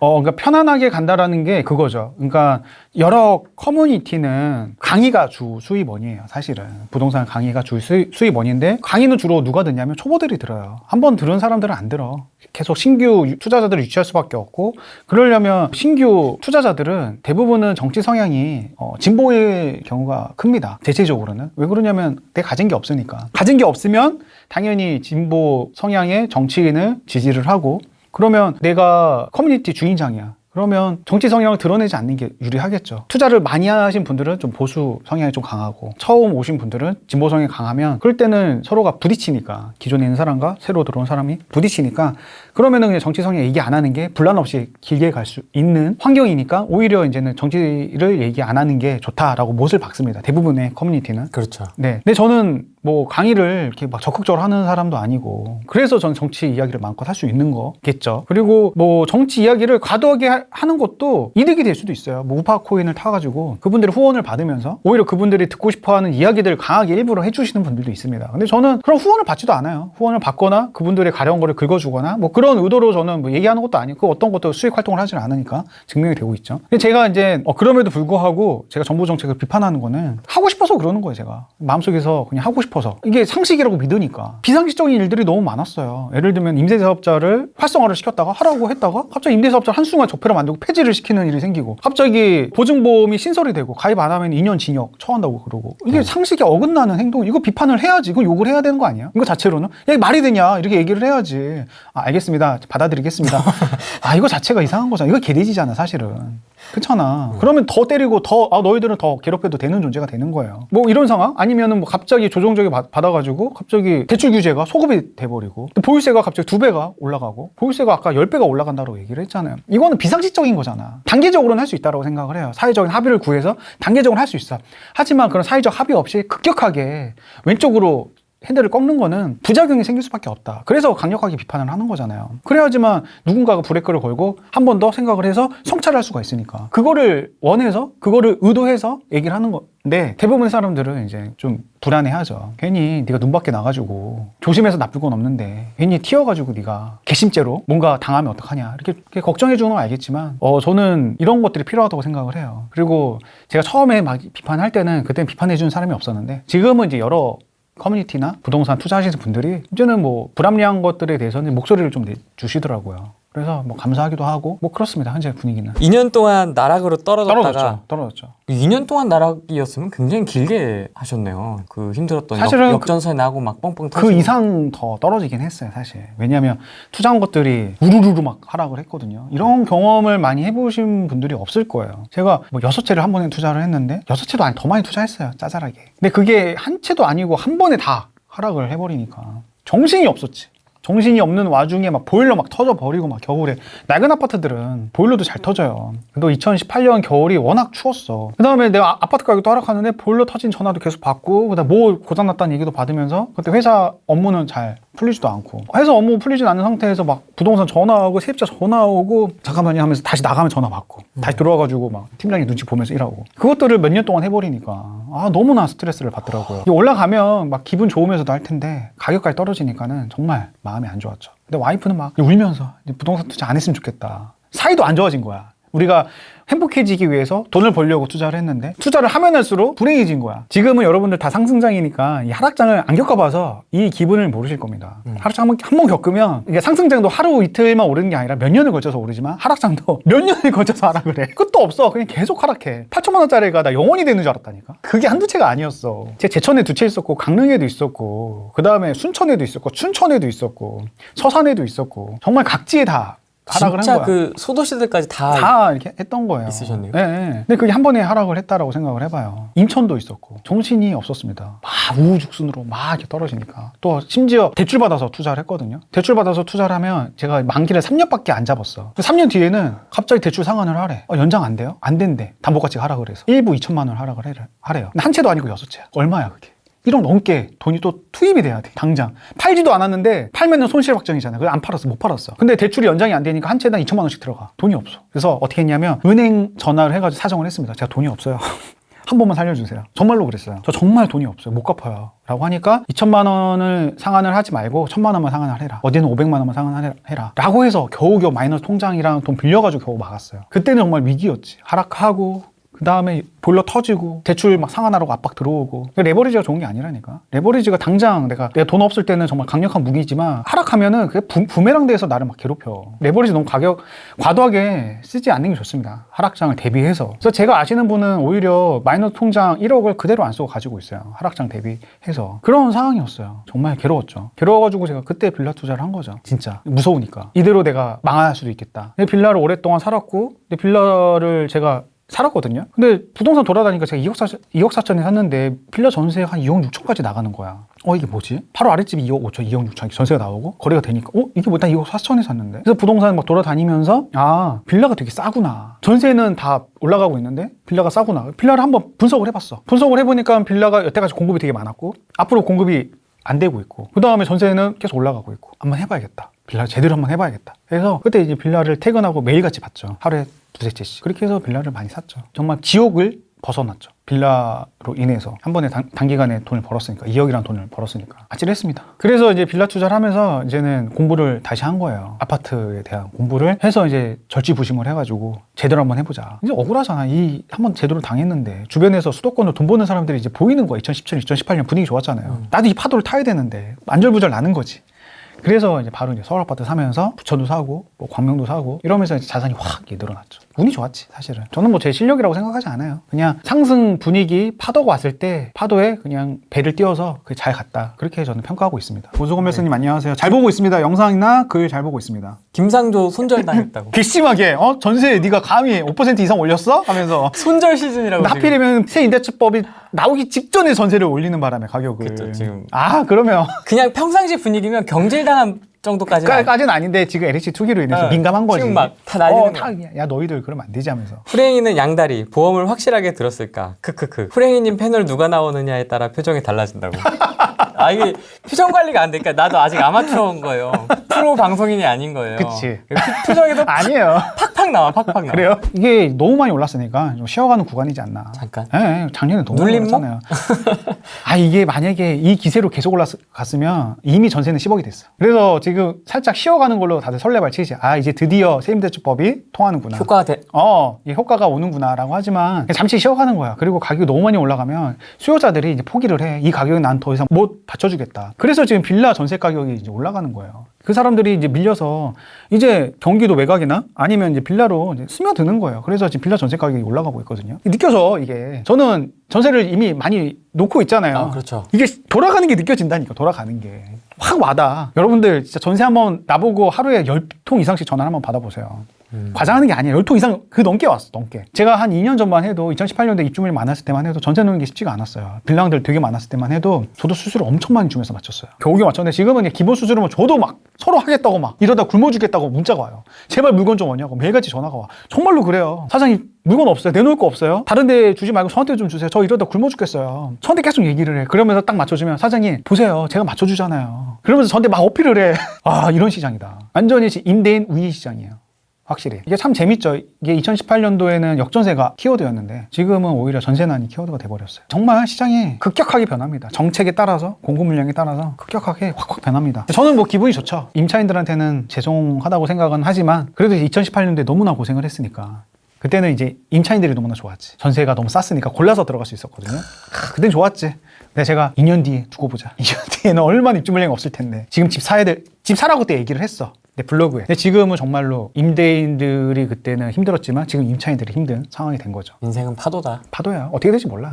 좋을 때도 있고 안 좋을 때도 있고. 안 좋을 때도 있고. 그래서 지금 좋다고 해서 뭐 이렇게 자만할 필요도 없고, 안 좋다고 해서 뭐 그거를 뭐 낙담할 필요도 없습니다. 언제 또 좋아질지도 모르고, 언제 안 좋아질지도 모르고. 저도 뭐 엄청나게 실패했지만, 거기서 제가 낙담하고 포기했으면은 지금의 어떻게 보면 순자산을 못 누리는 거죠. 포기하지 않고 계속 했기 때문에 지금의 순자산을 누릴 수 있었던 것도 파도가 있기 때문에 가능했던 거죠. 집값이 싸지면 사야지. 네. 이렇게 얘기하시는 분도 있거든요. 근데 이 말은 정답인데 싸지면 용기를 내기가 더 힘든다는 게 더 문제죠. 아니 싸지면은 하루 이틀 떨어진 게 아니라니까요. 3, 4년, 4, 5년 막 이렇게 거쳐서 떨어지는데 여기서 어떻게 용기를 내? 그때는 하우스푸어가 도배가 되고 다주택자들 막 다 죽어난다라고 얘기하고 있고 다 조롱하고 있고 폭탄 돌리기 얘기하고 있고 토끼몰이에 당하지 마라 이런 얘기들 하고 있고 갑자기 선대인이 나와가지고 막 베스트셀러가 되고 그런 상황에서 어떻게 용기를 내? 안 사는 게 그때는 오히려 더 현명한 자세가 될 텐데 하락장이 오면 여러분들 다 죽습니다. 지금 상황에서는 오히려 하락장 오기가 쉽지가 않지. 전세 가격이 떨어지기가 쉽지가 않게 돼 있어요. 지금 시스템 안에서는 지금 실거주 요건을 강화하는 정책으로 인해서 내가 전세를 주면 다 페널티를 먹기 때문에 전세를 줄 수가 없어요. 그럼 전세 가격이 하락하겠습니까? 정말 상식적으로 한번 생각을 해보세요. 전세 가격이 이제 하락하기가 쉽지가 않다. 작년에 김포 하락했습니까? 입주 물량이 그렇게 많았는데 하락 안 했어요. 어느 정도 붙임은 있겠지만 예전처럼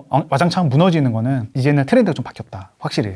붙임은 있겠지만 주식 뭐 1,400일 때 샀나? 아무도 못 샀잖아. 근데 어떻게 삽니까? 지금 그러면 하락하면 산다고 하는데 지금 지방 지금 다 하락했는데 사겠습니까? 그럼 그거라도 사야지 왜 안 사? 아니 평택이 그렇게 떨어졌는데 왜 안 사? 아, 지금 혼내시는 거예요? 안 샀다고? 예, 아니 지금 아니 왜 안 사냐고. 아니 그러면 지금 목포가 지금 제일 하락하고 있거든요. 거기는 왜 안 사? 그러면 또 이유를 대지. 아 거기는 지방 인구가 줄어드니까. 또 올라가면은 또 그때 후에 또 서산 당진 또 왜 안 사? 아 거기 또 인구가 자꾸 구석탱이니까. 아, 그럼 제천은 또 안 사. 제천 또 많이 올랐어. 아 거기는 투기꾼이 올려놨어. 항상 이유는 많아. 이유는 그때 항상 붙어. 그다음 너무 많이 오르면 그때 또 투기꾼 탓을 해. 어쩌자는 거야. 뭐 무슨 장단에 맞춰야 돼. 하락하면 사야지라는 거는 현재를 인정하지 않고 미래의 희망 회로를 돌려서 내가 용기를 낼 수 있다라는 가정이 붙은 투자인 거죠. 떨어지면 더 떨어질까봐 못 사고. 더 못 사요. 네. 아 지금 떨어진 지역 얼마나 많은데 왜 못 사냐고. 물 빠질 때면 세상이 어떻게 굴러갈지 정말 궁금합니다. 생각보다 이게 떨어지긴 하지만 그렇게 많이는 안 떨어져요. IMF 때도 뭐 반토막이 났다고 하지만 통계적으로는 30% 빠졌고 그 다음에 서울 아파트가 2009년부터 2014년까지 빠졌지만 그때 한 10% 정도밖에 안 빠졌어요. 많이 빠졌다고 다 죽는다고 하지만 고점 대비 그 정도면은 많이 빠져봤자 망하는 정말 나라가 망해. 다 죽었어. 이제 끝났어. 나라가 이제 거의 거덜났어. 그럼에도 불구하고 그 정도 빠지는 거야. 그래서 여러분들이 뭐 하락을 바라고 정말 주춤하고 싶은데 생각보다 그 기회가 와도 그렇게 많이 안 빠진다. 고점 대비. 안 빠져요. 올라간 것만큼 또 이걸 되돌려 놓기는 쉽지는 않을 거예요. 그리고 앞으로 만약에 더 올라가고 빠지면 어떡할 건데? 3억 오르고 1억 빠지거나 여기서 그렇죠. 5억 오르고 2, 3억 빠지거나 그러면 어떡할 건데? 그렇죠. 네, 그럼 그 누구 예측할 수가 없어요. 그리고 역사적으로 봤을 때는 하락보다 상승의 기간이 훨씬 더 길었습니다. 그럼 어떤 게 베팅하는 게 상식적으로 그리고 확률적으로 어느 게 더 이길 확률이 높겠어요? 상승 쪽에 베팅하는 게 이길 확률이 높은 거야. 7대 3이거든요. 상승 기간이 7이었고 하락 기간이 3이었어요. 역사적으로 봤을 때. 그러면은 당연히 상승에 베팅하는 게 누가 봐도 유리하잖아. 누가 봐도. 왜 이거를 이렇게 얘기를 해줘도 모르는지 모르겠습니다. 반드시 이거는 좀 최소한 지켰으면 좋겠다라는 원칙 같은 게 있으실까요? 제가 이제 실패를 하면서 이렇게 원칙을 정했죠. 근데 이 원칙이 너무나 기본이에요. 이 기본인데 제가 이 기본 자체를 몰랐어요. 그리고 많은 분들이 기본을 간과하고 투자하시는 분들이 많은 것 같습니다. 기본이 가장 중요해요. 그리고 전략적인 사고도 중요하고 책에서도 말씀을 드렸고 강의에서도 항상 말씀을 드리는 게 예. 기본에 대해서 항상 강조를 합니다. 어떤 예를 드냐면 평택역 떡볶이집 골목식당에서 백종원 대표가 네. 조언을 이제 해주잖아요. 솔루션을 해주잖아요. 어느 날 평택역 떡볶이집 편이 나온 적이 있어요. 거기서 이제 평택역 떡볶이집 사장님이 맛있는 떡볶이를 만들기 위해서 뭐 고추장에다가 뭐 꽃감도 넣고 뭐 배도 넣고 뭐 사과도 넣고 양파 뭐 당근 별걸 다 넣는 거야. 그러면서 양념장을 이렇게 만들고 떡볶이를 만드는데 백종원 대표는 그 모습을 보면서 의아했던 거지. 아니 왜 떡볶이 이런 걸 왜 넣지? 왜 꽃감을 왜 넣지? 왜 당근을 넣고 사과를 엄청난 정성을 쏟아붓는데 백종원 대표는 이해를 못하는 거지. 먹는 사람들도 맛있다는 평가를 안 하고 백종원도 딱 맛을 봤는데 평생 먹었던 떡볶이 중에서 가장 맛없는 떡볶이라고 호평을 해요. 그러면서 백종원이 그냥 제작진한테 시중에 나오는 고추장 아무거나 사와. 그래서 고추장을 사왔습니다. 고추장이랑 간장이랑 설탕만 넣고 그 다음에 그렇게 해서 떡볶이를 팔았어요. 근데 사람들 맛본 사람들이 너무나 맛있대. 너무나 맛있대. 그냥 너무나 단순하게 한 거야. 시중에 나온 고추장이랑 간장이랑 설탕만 넣는데 바뀐 건 없어요. 꽃감도 넣지 않고 뭐 양배추 뭐 그런 거 넣은 거 없어. 양파도 넣은 것도 없고. 근데 그 정도만 딱 했는데 맛있대. 드리고 싶은 말씀 뭐냐면 이게 기본기가 없으면 떡볶이의 기본은 뭡니까? 그냥 기본 재료만 넣는 거야. 그게 가장 맛있는 거고 사람들이 가장 좋아해. 그런데 그런 기본적인 사고 없이 내가 잘못된 방향으로 이것저것 좋다라고 하는 거 다 넣고 그 믿음으로 뭔가를 방향성을 정하면 정말 떡볶이집 사장님처럼 망할 수가 있다. 내가 믿은 것들이. 정해진 정답들이 있어요. 투자도. 정답들이 있어. 그 정답 기본기를 장착을 하고 투자에 임해야지 그렇게 하지 않으면 떡볶이 지상처럼 잘못된 길로 빠질 수 있다. 라고 해서 정말 기본기를 그렇게 강조를 하고 있습니다. 제가 투자를 실패했던 거는 처음에 6채를 실패했던 거는 비쌀 때 샀어요. 5년 동안 상승장에서 꼭지를 잡았어. 흐름을 보지 못했다. 계속 올랐는데 그것들을 보지 않고 그냥 당장 그 8천만 원이라는 가격만 보고 산 거야. 8천만 원이면 이거 싼 거 아니야? 근데 그 전에 5천만 원이었거든. 근데 단기간에 8천만 원 올랐으면 그래도 거의 한 6, 70% 올라간 거니까 그렇죠. 그거는 주의해야 될 필요가 있는데 주의하지 않은 거지. 그 다음에 2018년도에 입주 물량이 너무나 많았어요. 근데 제가 2017년부터 입주를 많았는데 2015년도에 투자를 한 거야. 근데 역대급 물량이 2년 뒤에 있었던 거지. 작은 도시에 거의 10,000세대 가까이 들어오면 그는 무너질 수밖에 없어요. 서울이 올해 25,000세대가 들어오는데 인구 30만도 안 되는 도시가 10,000세대 들어오면 어떻게 되겠습니까? 그냥 무너지는 거야. 작살 나는 거야. 근데 그것들을 안 받고 공급량, 제일 중요한 공급 물량도 안 받고. 그래서 이 두 가지가 가장 중요한 거죠. 그 다음에 뭐 인구가 많은 지역, 그 다음에 좋은 아파트를 투자했는데 좋은 아파트도 아니었고 정부 정책에 대응도 안 했습니다. 정부 정책을 대응을 해야 되는데 그때 막 세금 규제를 막 했을 때였고 대출 규제도 막 했을 때였습니다. 근데 제가 거기 지방 아파트를 투자했던 건 뭐냐면 거기가 월세가 잘 나오니까 대출 70% 받고 보증금 받으면 거의 무피 세팅으로 뭐 이자 내고도 월 15만 원 정도 남아요. 그래서 그거 10채를 투자하면 내가 150만 원 수익이 생기겠다. 그럼 단순하게 그것만 보고 접근을 한 거야. 그것만 보고 다른 거 보질 않았어. 살 때 사야 되고 제일 중요한 원칙 공급량 수급도 봐야 되는데 그런 거 보지도 않고 그냥 단지 월 현금으로만 보고 들어간 거죠. 그렇게 생각을 했는데 대출 규제가 딱 들어오면 어떻게 되겠습니까? 후속 투자자가 받아주질 않죠. 받아주지 않죠. 끊기는 거지. 다시 말씀드리겠습니다. 쌀 때 안 샀고 두 번째 공급량 보지 않았고 세 번째 인구가 많은 지역도 아니었어요. 인구가 많아야지 또 이렇게 수요가 많은 지역이니까 인구도 작은 지역이었고 그 다음에 가장 싼 아파트를 투자했어요. 그 지역에서 가장 싼 아파트는 말 그대로 사람들에게 외면받는 아파트, 좋지 않은 아파트. 근데 막판에 오른 싼 아파트인데 막판에 올랐기 때문에 끝물이 아파트 잡은 거야. 근데 마지막에 정부 정책 대응도 못했죠. 5개가 다 무너져 버리니까 분석을 해보니까 내가 이 5개를 다 놓쳤구나, 간과를 했구나 하면서 저만의 이제 원칙을 만든 거죠. 그래서 투자 원칙은 항상 이렇게 정하고 있습니다. 저는 아니에요. 많이 오른 게 더 많이 떨어집니다. 네, 많이 오른 게 그만큼 또 반납을 해요. 만약에 상승장이 짧으면 많이 안 올랐기 때문에 반납을 안 할 테지만 상승장이 길면 중심부가 가장 많이 올라 있을 거예요. 지난 하락장을 복기를 해보면 그때 많이 오른 게 많이 빠졌습니다. 그래서 하락장에서는 그래서 갈아타기가 더 좋다라고 얘기를 하는 거예요. 왜냐면 더 좋은 게 많이 빠지니까. 지금 갭 투자해도 되나요? 저는 서울은 불가능하죠. 수익률 자체가 답이 안 나오니까. 서울도 그렇고 수도권 같은 경우는 아직 덜 오른 데는 아직도 유효하다고 보고 있습니다. 리스크가 있지만 상승장이 그래도 7년 동안 유지된 거는 리스크가 있어요. 근데 올해는 뭐 하락할 요인들이 보이지 않으니까 더 올라갈 여지들만 훨씬 더 많습니다. 사실은. 지금 민간 재개발 활성화될 것도 있고 그 다음에 공급 물량도 없고 앞으로도 정해진 공급도 없고 이런 상황에서는 당연히 올라갈 확률이 높지만 근데 좋을 때 파는 게 맞거든요. 사실은. 세금이 있더라도. 그러면 지금 갭 투자를 수도권에 하는 것보다는 수도권 남부라든지 아니면 지방으로 하는 게 더 좋지 않나. 제 주변에 투자하시는 분들 보면 서울 안 해요.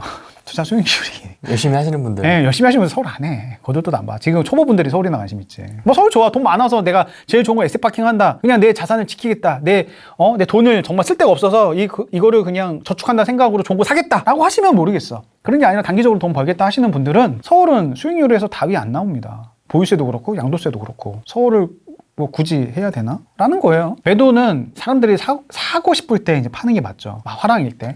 입주 물량이 없어서 전세 가격이 뭐 올라가고 남들 다 사고 싶을 때 이제 그때 파는 게 맞으니까 입주 물량이 많을 때 사고 입주 물량이 없을 때 사는 거죠. 향후 2년 동안 입주 물량이 없을 지역을 골라서 사는 건데 입주 물량이 많은 지역을 단기적으로 많을 때 들어가는 거.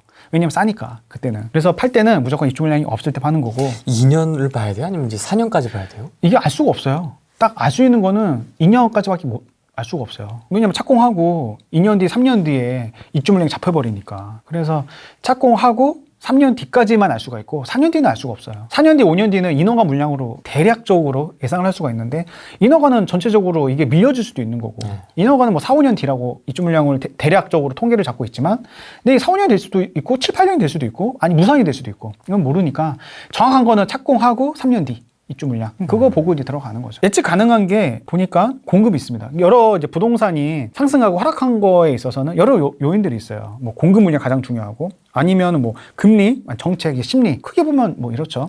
근데 뭐 금리랑 정책이랑 심리는 우리가 예측할 수 있는 분야가 아니에요. 정책은 어떻게 올지도 모르고 금리가 뭐 지금 계속 올라가고 있지만 우리 예상 아무도 못했어. 계속 저금리라고 생각을 했지만 장기 국채가 올라가고 있잖아요. 그래서 지금 막 신흥국들이 같이 덩달아서 금리 올라가고 있고 그래서 하락론자들이 우리나라도 같이 올릴 수밖에 없다. 그 같이 올리면 그 부동산 하락할 수밖에 없다. 이렇게 얘기하는 건데 뭐 맞을 수도 있고 뭐 틀릴 수도 있어요. 근데 저는 그거에 동조할 수는 없겠지만 아무튼 그 얘기를 하는 게 아니니까 뭐 금리도 지금 예측할 수가 없고 정책, 뭐 심리 다 예측할 수가 없어요. 근데 예측할 수 있는 거는 이제 공급 물량은 이건 상수잖아. 변하지 않는 거잖아. 그리고 가장 중요하잖아. 그럼 이것만 보고 진입을 해도 솔직히 90%는 먹고 들어가. 90%는 먹고 들어갑니다. 가장 중요한 남들도 다 강조하지만 저도 한 번 더 강조를 할게요. 입주 물량 꼭 체크하고 들어가시면 최소한 실패는 하지 않는다라고 한 번 더 얘기를 하겠습니다. 네. 지금 요즘에는 입주 물량이 많아도 올라가죠. 지금 대구도 그렇고 부산도 그렇고 입주 물량이 많은데도 불구하고 이제 올라갑니다.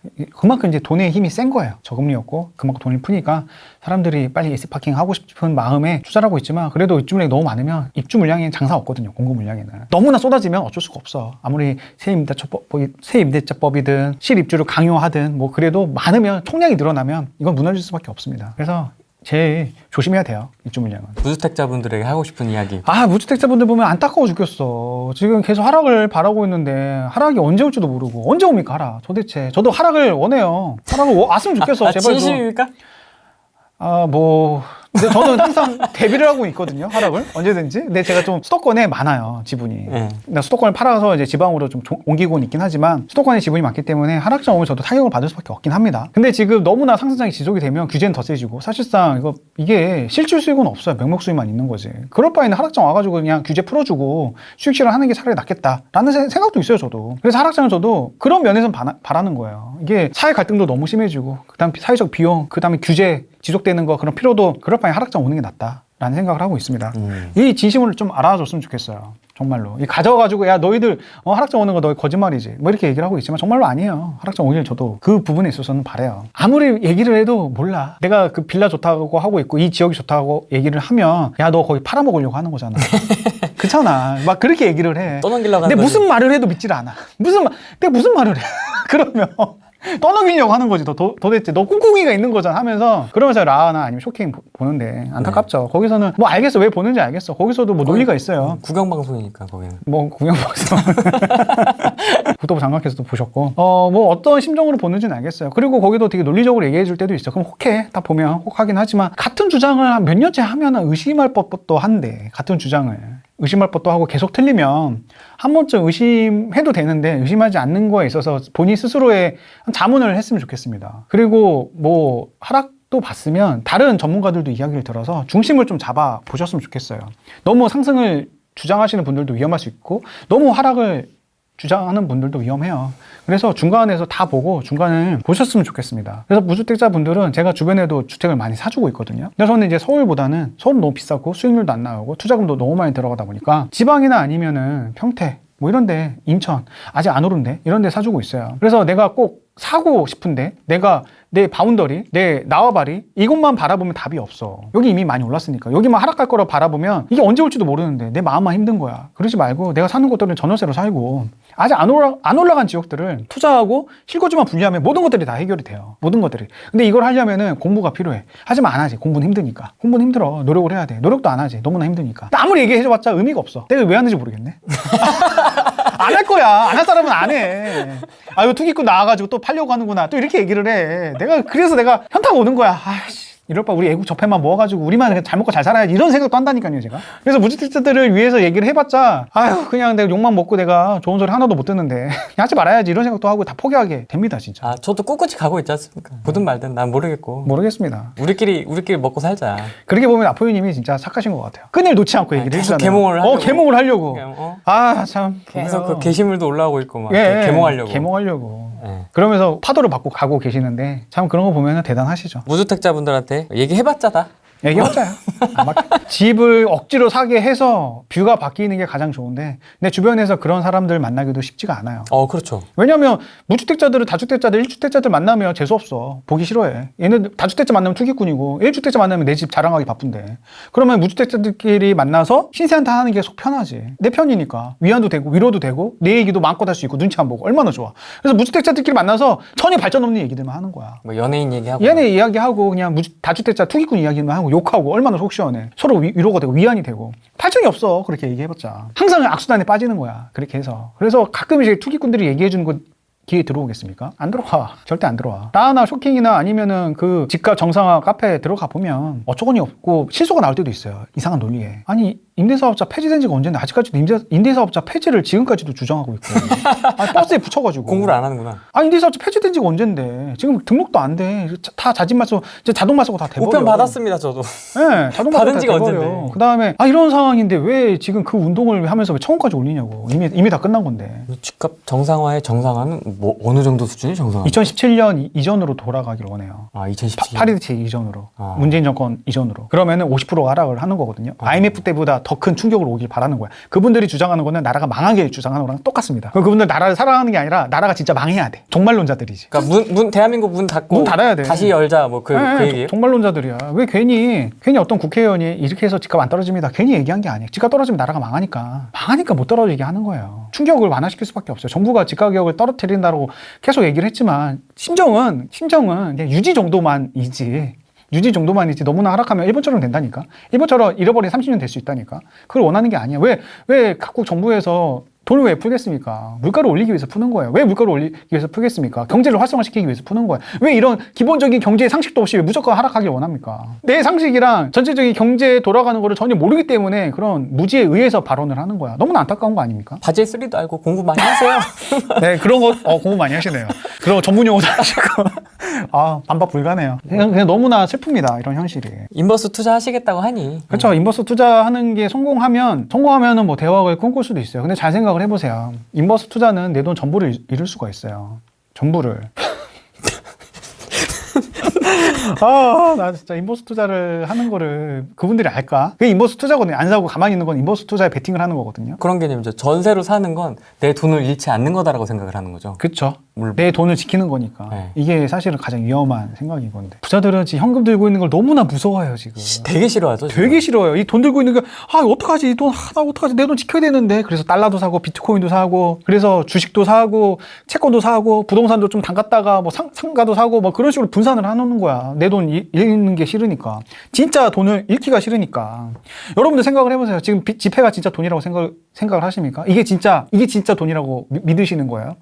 여러분들이 생각하는 국가가 만약에 신용을 담보를 안 해주면 이 돈은 날아가는 거야, 이 돈은. 여러분들이 집가격이 하락하기 믿지? 근데 그렇게 하락을 하면 우리나라가 망해야 돼. 망하는 순간 우리나라 국가 신용 등급 떨어져. 그러면 지금의 화폐가 유지가 되겠습니까? 환율은 폭등해버리지? 환율 폭등하는 순간 내 돈은 휴지 조각이 되는 거야. 왜 그걸 몰라? 휴지 조각이 되는 거야. 내 구매력이 상실해가지고 난 돈이 가만히 있지만 물가가 올라가기 때문에 나는 벼락거지가 바로 되는 거야. 왜 그걸 모르냐고. 내 돈이 진짜 돈이라고 믿는 거예요? 진짜 돈은 뭔지 알아요? 진짜 돈은 토지야. 이건 영원 불멸한 거야. 영원 불멸한 거. 주식, 기업이고 기업은 돈을 벌잖아. 외국에서 돈을 벌어오잖아. 기업과 토지는 영원해. 걔네들은 돈을 벌고 있고 외국에서 돈을 열심히 벌고 있고 외화를 벌고 있고 우리나라 돈이 아니라 외국 돈을 벌고 오는 거야. 진짜 돈. 우리나라 돈은 외국에서 쳐주지도 않아. 원화를 누가 쳐줘? 지금 외국 한번 여행을 가보세요. 원화를 결제할 수 있는 거 뭐가 있습니까? 다 엔화 아니면은 유로 아니면은 달러잖아. 그게 진짜 돈이야. 그렇죠. 그게 진짜 돈. 왜 그걸 모르냐고. 왜 원화 들고 있는 게 그게 행복해? 전 행복한 게 아니라니까? 진짜 돈을 들고 있어야지. 얼마든지 우리나라는 아직도 신흥국으로 외국에서 보고 있어요. 그렇죠. 신흥국으로 해서 브라질 지금 금리가 20%야. 왜 올렸겠습니까? 왜 자꾸 빠져나가니까 그렇게 금리를 올리는 거야. 거기는 환율이 매일같이 달러가 폭등해. 내 돈은 자꾸 하락을 해. 내 돈을 갖고 있으면 이제 벼락가지가 되는 거야, 거기는. 남미들 다 그래, 남미들이. 지금 터키도 그렇고. 뭐 베네수엘라도 그렇고, 브라질도 그렇고. 뭐 일본 보면서 일본 우리 되게 까지만 일본은 그래도 전체적으로 외국에 봤을 때 기축통화로 인정해주고 있습니다. 원화는 기축통화로 인정해주지 않아. 그러면 되게 무서워야 되지 않아요? 이 원화를 들고 있는 것 자체가? 두려워해야 돼. 전세 사는 걸 두려워해야 돼. 무서워해야 돼. 전세 사는 재산이잖아요. 그 내 원화가 노동력을 통해서 내가 피땀 흘려서 모은 돈이 전 재산이잖아. 근데 왜 이거를 믿고 왜 이거에 매달리는지 저는 모르겠어. 안타까워. 안 믿겠지. 이렇게 얘기해도 에이 투기꾼이 얘기하는 거니까 안 믿을 거야. 내가 얘기해봤자 이거 저또 또 팔아먹으려고? 팔아먹으려고 또 내 거 팔아먹으려고 이 나쁜 놈 이 투기꾼 내가 그런 그렇지 내가 안 당했다 아우 안 속았다 아우 하면서 또 정신승리를 하겠지 또. 보지도 않을 거야 사실. 본다고 하면 악플부터 달 거야. 악플 달고 끄지? 그지? 악플부터 달 거야 그 사람들은. 우리끼리 얘기하면 뭐 할 거야. 아무도 안 듣는데. 그렇죠. 이걸 들어야 될 사람은 안 듣는데. 저 패들은 들어봤자 아무 의미 없어. 이 사람들은 안 들어도 돈 잘 버시는 분들이야. 알아서 잘하거든. 이미 경제 논리를 완벽하게 깨고 있고 이미 잘하시는 분들이 더 열심히 해요. 잘하시는 분들이 굳이 안 들어도 되시는 분들이 제 블로그하고 댓글 달고 맞아. 있고 오히려 저한테 조언을 해주고 있고 맞아. 오히려 더 피드백을 더 잘해주시고. 저희 채널도 그래요. 네. 안 봐도 되는 분들이에요. 그러니까 근데- 괜히 이게 정보의 양극화, 정보의 비대칭 그걸로 인해서 버는 사람 더 벌고 못 버는 사람 더 못 번다. 이거 못 버니까 사회 불만들이 생기고 그러면서 이 사회는 불합리하다라는 것들이 공감대가 형성이 되면서 그들끼리 끌어내리는 거야. 그래서 저희 같은 다주택자들은 이유도 없이 막 섀도우 복싱 막 당하면서 세금 막 다 뜯기고 세금 내 거 다 내고 임대 제공 해주고 있고 우리 그러고 있는데 하락에 대한 리스크를 안고 그렇게 하고 있는데 우리가 왜 이렇게 당해야 되지? 하소연 해봤자 들어준 사람이 없고 너무나 소수니까. 그래서 우리 적폐들은 우리 방송 오면서 서로 위안 받고 있는 거죠. 우리끼리 놀아야 돼. 우리끼리 넣는 거죠. 임대사업자는 현재 그래도 활용성은 있어요. 아예 없는 건 아니야. 기존 9.13 이전에 주택을 취득하신 분들은 아파트 말고 오피스텔이나 뭐 생수기나 아니면 뭐 빌라나 취득하신 분들은 임대사업자를 내면 종부세 합산 배제를 받을 수 있다. 그러면 종부세가 너무나 많으신 분들은 9.13 이전에 취득한 아파트 외 주택은 임대사업자를 등록하는 것도 보유세를 아끼는 방법이에요. 하지만 문제가 있죠. 10년을 등록을 해야 되고 보증보험 의무화를 통해서 세입자를 위한 보증보험부터 들어줘야 돼. 또 보증보험을 하려면 또 여러 가지 또 돈이 또 들어가거든요. 그 부분은 감당을 해야 됩니다. 임대사업자는 그렇게 활용을 하시면 되고 법인 같은 경우는 법인도 뭐 지금 종부세 때문에 방법이 없어요. 그래서 중소도시 같은 경우는 지금 많이 물량이 풀리고 있죠. 6월 전에 종부세 회피 물량이 나오고 있습니다. 그 다음에 법인은 활용할 수 있는 게 중도금 나오는 입주권이나 법인도 그 다음에 분양권을 투자하는 게 가장 좋죠. 뭐 청주에 뭐 대표적으로 같은 경우는 법인도 중도금이 나오거든요. 그런 경우는 투자하기가 나쁘지 않죠. 뭐 찍어주는 게 아니에요. 그렇게 예를 든 거예요. 그래서 법인은 중도금이 나오는 분양권이나 뭐 입주권 아니면 뭐 이렇게 하시는 분들도 있더라고요. 뭐 미납을 중도금을 미납을 해버리고 중도금 미납을 해서 버티시는 분들도 있어요. 안 내고 잔압을 해야 되는데 중도금 대출 안 나오고 미납을 해버리는 경우가 있는 거죠. 그럼 그 연체가 붙지 않나요? 연체 이자는 되죠. 그래도 뭐 취소가 안 될 정도로 다시 내고 뭐 그런 식으로 하시더라고요. 어떻게 보면 스킬이죠, 이거는. 스킬인 거죠. 여기서 자세하게 얘기하면 좀 그렇고. 아니면 뭐 6월 지나서 취득을 하고 일반 주택은 6월 전에 다시 팔고 종부세 회피로 단타로 하는 거죠. 이건 정말 스킬이 있어야 돼. 이렇게 하려면은 자금력이 있으면 더 좋지. 산 다음에 공실로 두고 그다음에 바로 대파하는 식으로. 세입자가 있으면 팔기가 힘드니까. 근데 이제 문제는 이제 법인으로 여태까지 투자를 많이 하신 분들이 문제예요. 특히나 대출 받아서 하신 분들은 선대출 받고 후속 세입자를 받으면 투자금이 안 들어가니까 그렇게 많이 하신 분들이 있는데 그렇게 하신 분들이 지금 난감하죠. 왜냐면 후속 투자자가 받아주지 않고 그리고 실입주도 안 되니까 누구도 받아주질 않으니까 종부세를 두드려 맞는 상황이 생길 수가 있는 거죠.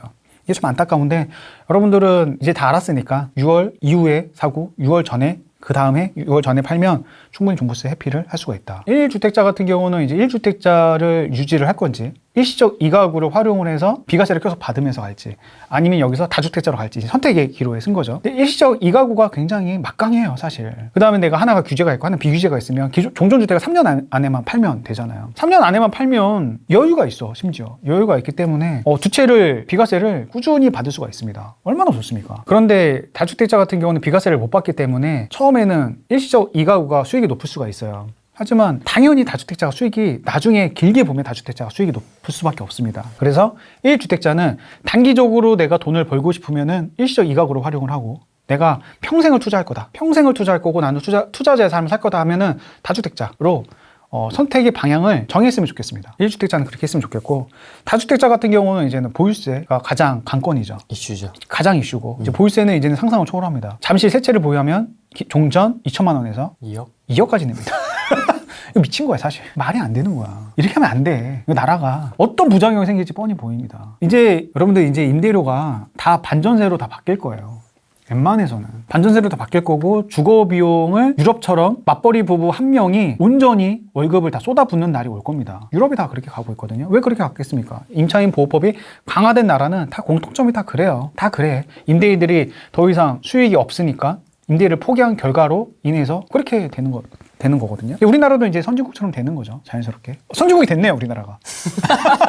선진국이 됐네. 그래서 왜 유럽, 영국에서 배 띄우고, 왜 컨테이너 박스에 살고, 맞아요. 왜 미국에서는 그렇게 많은 분들이 바깥에서 거주를 하겠습니까? 그냥 안타까운 거죠. 그런 부분들을 보면. 이제 우리나라도 이제 머지않았고. 이렇게 얘기하면 또 이제 투기꾼 또 너, 허위사실 유포한다 또 너희들. 또 없는 거 가지고 또 선동한다 또 이러겠지. 뭐 그렇게 생각하시는 분들 그렇게 하셨으면 좋겠고. 근데 저는 그런 것들이 우려스러우니까 우려스러운 마음에 하는 거고. 뭐 선례들이 있으니까 선례들을 따라서 저는 얘기한 거다라고 생각하셨으면 좋겠습니다. 그래서 다주택자들은 보유세가 가장 관건이니까 충분히 수익 난 것들은 입절을 해서 입주권이나 아니면 분양권으로 갈아타셔야 돼요. 아, 지금 팔기가 참 갈아타셔야 돼. 입절을 통해서 적극적으로 가격을 훅 낮추면 그래도 팔리거든요. 그래서 욕심을 좀 낮춰서 던지면 돼. 던져도 수익이 남잖아요. 수익이 남잖아.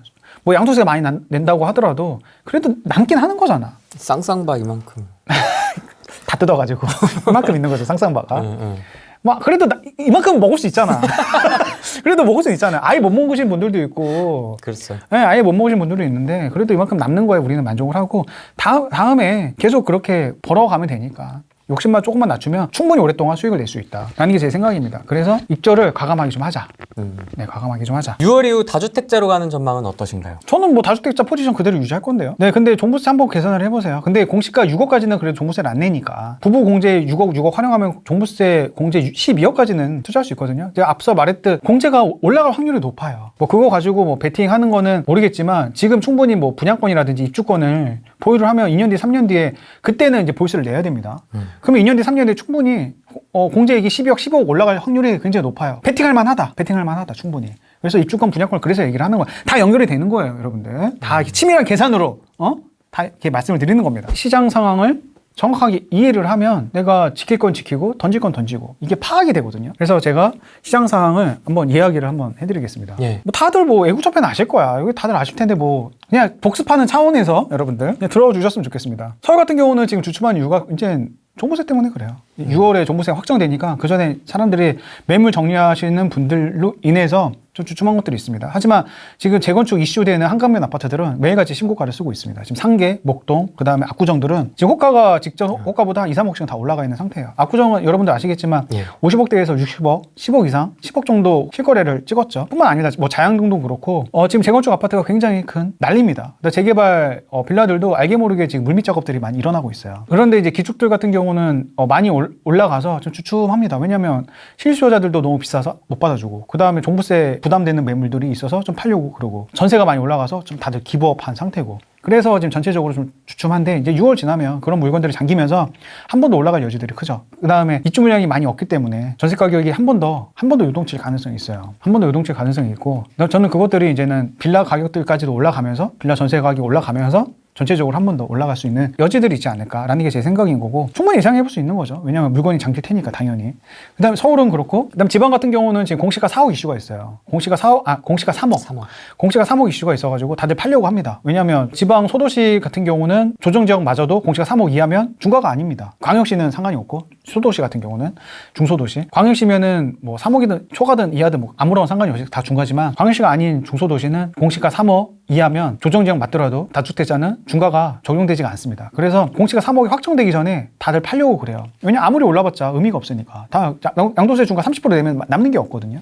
그래서 그 전에 팔고 팔아치우자 남는 게 없으니까 수익을 확정시키자라는 매물들로 인해서 지금 많이 하락을 하고 있어요. 특히나 하락을 하는 거 아니고 상승세가 주춤하고 있어. 정정할게요. 상승세가 주춤하고 있어요.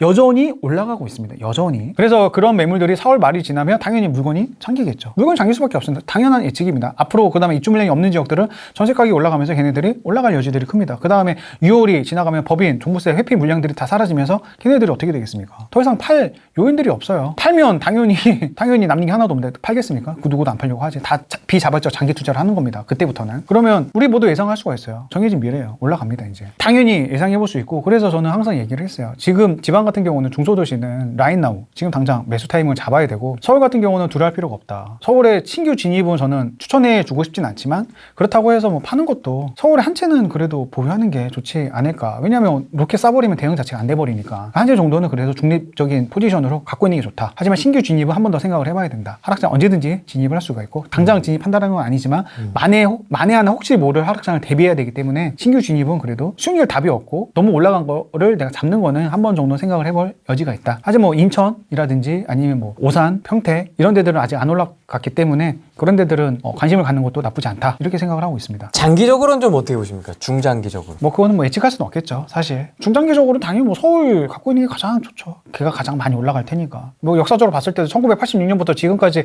어디가 가장 많이 올랐냐 딱 보면 서울이 가장 많이 올랐어요. 그다음 부산이 올랐고 인구가 많은 지역으로 올라갑니다. 왜냐하면 당연히 수요가 많으니까 거기 올라갈 수밖에 없어요. 인프라가 다 모여 있고 사람들이 가장 살고 싶어하고. 근데 가장 많이 올라갈 테지만 단기적으로는 부침은 있을 수 있어요. 그래서 우리는 공부를 하고 치열하게 맨날 후라이 TV 보고 책 보고 제 책 보고 공부한 이유는 마켓 타이밍을 그래도 그나마 잘 잡기 위해서 공부를 하는 거거든요. 그나마. 그러면 단기적으로는 내 고점에 물릴 수 있다는 사실을 염두에 두면 지금은 서울보다는 덜 올라간 지역들을 보는 게 가장 정확하고 근데 장기적으로는 당연히 뭐 서울이 가장 좋죠. 지방은 부산이 가장 좋고 지방의 대장은 부산이고 그 다음에 대한민국의 중심은 서울이니까 그거는 뭐 누구도 부정할 수는 없을 겁니다. 우리나라의 미래를 믿고 우리나라의 경제 성장을 믿고 우리나라가 앞으로 계속 돈을 벌 거라는 확신이 있으면 성장할 거라는 확신이 있으면 그러면 서울로 돈 많으면 에스파키 하는 것도 좋다라고 보고 있습니다. 내가 정말로 서울에 투자를 하겠다 그러면 서울에 모멘텀이 있는 뭐 재개발이나 재건축 보는 게 차라리 낫죠. 걔네들은 그래도 새 아파트가 될 거고 앞으로 선도할 수 있는 그런 상품들이니까 지금 이미 올라간 기축보다는 기축을 앞지를 수 있는 재건축 재개발을 관심 갖고 보는 게 좋죠. 그래서 시장은 정말 정확해요. 저도 이제 책을 내서 책 판매량들을 보면 갑자기 재개발 재건축 책이 갑자기 순위권 확 올라가더라고요. 원래는 순위권 바뀌었는데 재개발 재건축이 빡 하고 올라가더라고요. 아 사람들이 확실히 재개발 재건축에 관심이 많구나. 그러면 이 파도를 타는 것도 서울의 상승장이 계속 된다라는 거를 만약에 믿으며 베팅을 하고 재개발 재건축을 관심 갖는 게 맞죠. 이사대책으로 왜 현금 청산을 내걸었겠습니까? 다들 아는 거야. 이게 떡상한다라는 거를. 너무나 올라갈 거를 아니까 이사대책으로 현금 청산을 하는 거예요. 그렇게 해서라도 비상식적으로 막은 거야. 올라갈 걸 아니까. 그래서 이렇게 해서 뭐 토지거래 허가도 하고 그 현금 청산도 하고 같은 그런 규제들을 막 중첩을 해서 거기다가 하는 거잖아요. 올라갈 게 뻔히 보이니까. 투자 수요가 들어올 게 보이니까. 여태까지 안 올라간 것들을 아니까. 걔네들이 아파트가 될 거라는 것들을 너무나 뻔히 아니까. 그래서 현금 청산을 하는 거야. 이걸 알고 두려워하는 사람들이 있고 아 해야겠다. 비상식적이고 언젠가는 여기는 아파트가 되겠구나. 베팅하시는 분들도 있고 누가 더 돈을 벌겠습니까? 비관적인 분이 돈을 지키긴 하겠지만 결국엔 지키는 건 아니고 돈을 버는 거는 도전하신 분들이 낙관적인 뷰 가지신 분들이 결국엔 돈을 벌어요. 투자 계획이나 포트폴리오 조정은 어떻게 좀 생각하고 계시죠? 저는 이미 많이 재개발 입주권이나 분여권을 이미 조정을 많이 해놨고 이제 추가로 취득하는 거는 저는 이제 팔고 취득을 해야 될 것 같습니다. 왜냐면 종부세가 너무나 부담이 돼서 팔고 이제 취득을 해야 될 것 같고 그래서 지금 제가 너무나 답답하잖아요. 뭔가 사고는 싶은 거 많은데 저도 이미 현금이 많이 확보가 됐거든요. 현금이 전세를 올리면서 현금이 확 확보가 돼가지고 투자자들 현금 있으면은 이거를 투자를 해야 돼.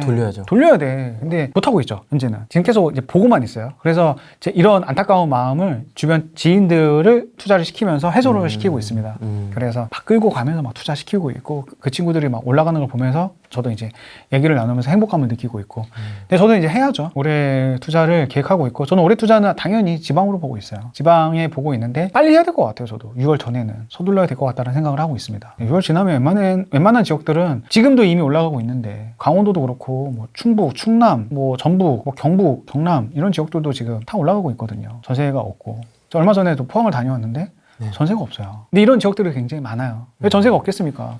사면 취득세를 넣고 전세를 놓는 사람들이 없는 거야. 저도 주변 투자자들이 자꾸 물어봐요. 취득세 12% 내더라도 투자를 해야 돼요? 숙주나물님은 취득세 12% 내서 투자한 적이 있어요? 이건 뭡니까? 투자를 못하니까 전세가 없는 거예요. 그러면 12%를 빨리 적응을 해야 돼. 빨리 적응을 하면 이것도 적응하시는 분들과 적응 못하시는 분들 나뉘겠죠. 이거 지금 적응한 표정이네요. 적응해야죠. 이거 적응 못하면 투자를 못하는데 뭐 공시가 1억을 하든가 공시가 1억을 해도 되죠. 공시가 1억도 충분히 지금 매력이 있어요. 왜냐면 전세가 없고 흐름이 왔으면 저는 이제 흐름이 안 좋은 상태에서 공시가 1억을 했기 때문에 무너졌던 거고 지금은 뭐 전세 가격이 올라간 상태에서 공시가 1억은 충분히 좋습니다. 근데 단기 고점에 물릴 수도 있어요. 왜냐면 한 번에 확 올라가는 주택들도 있어요.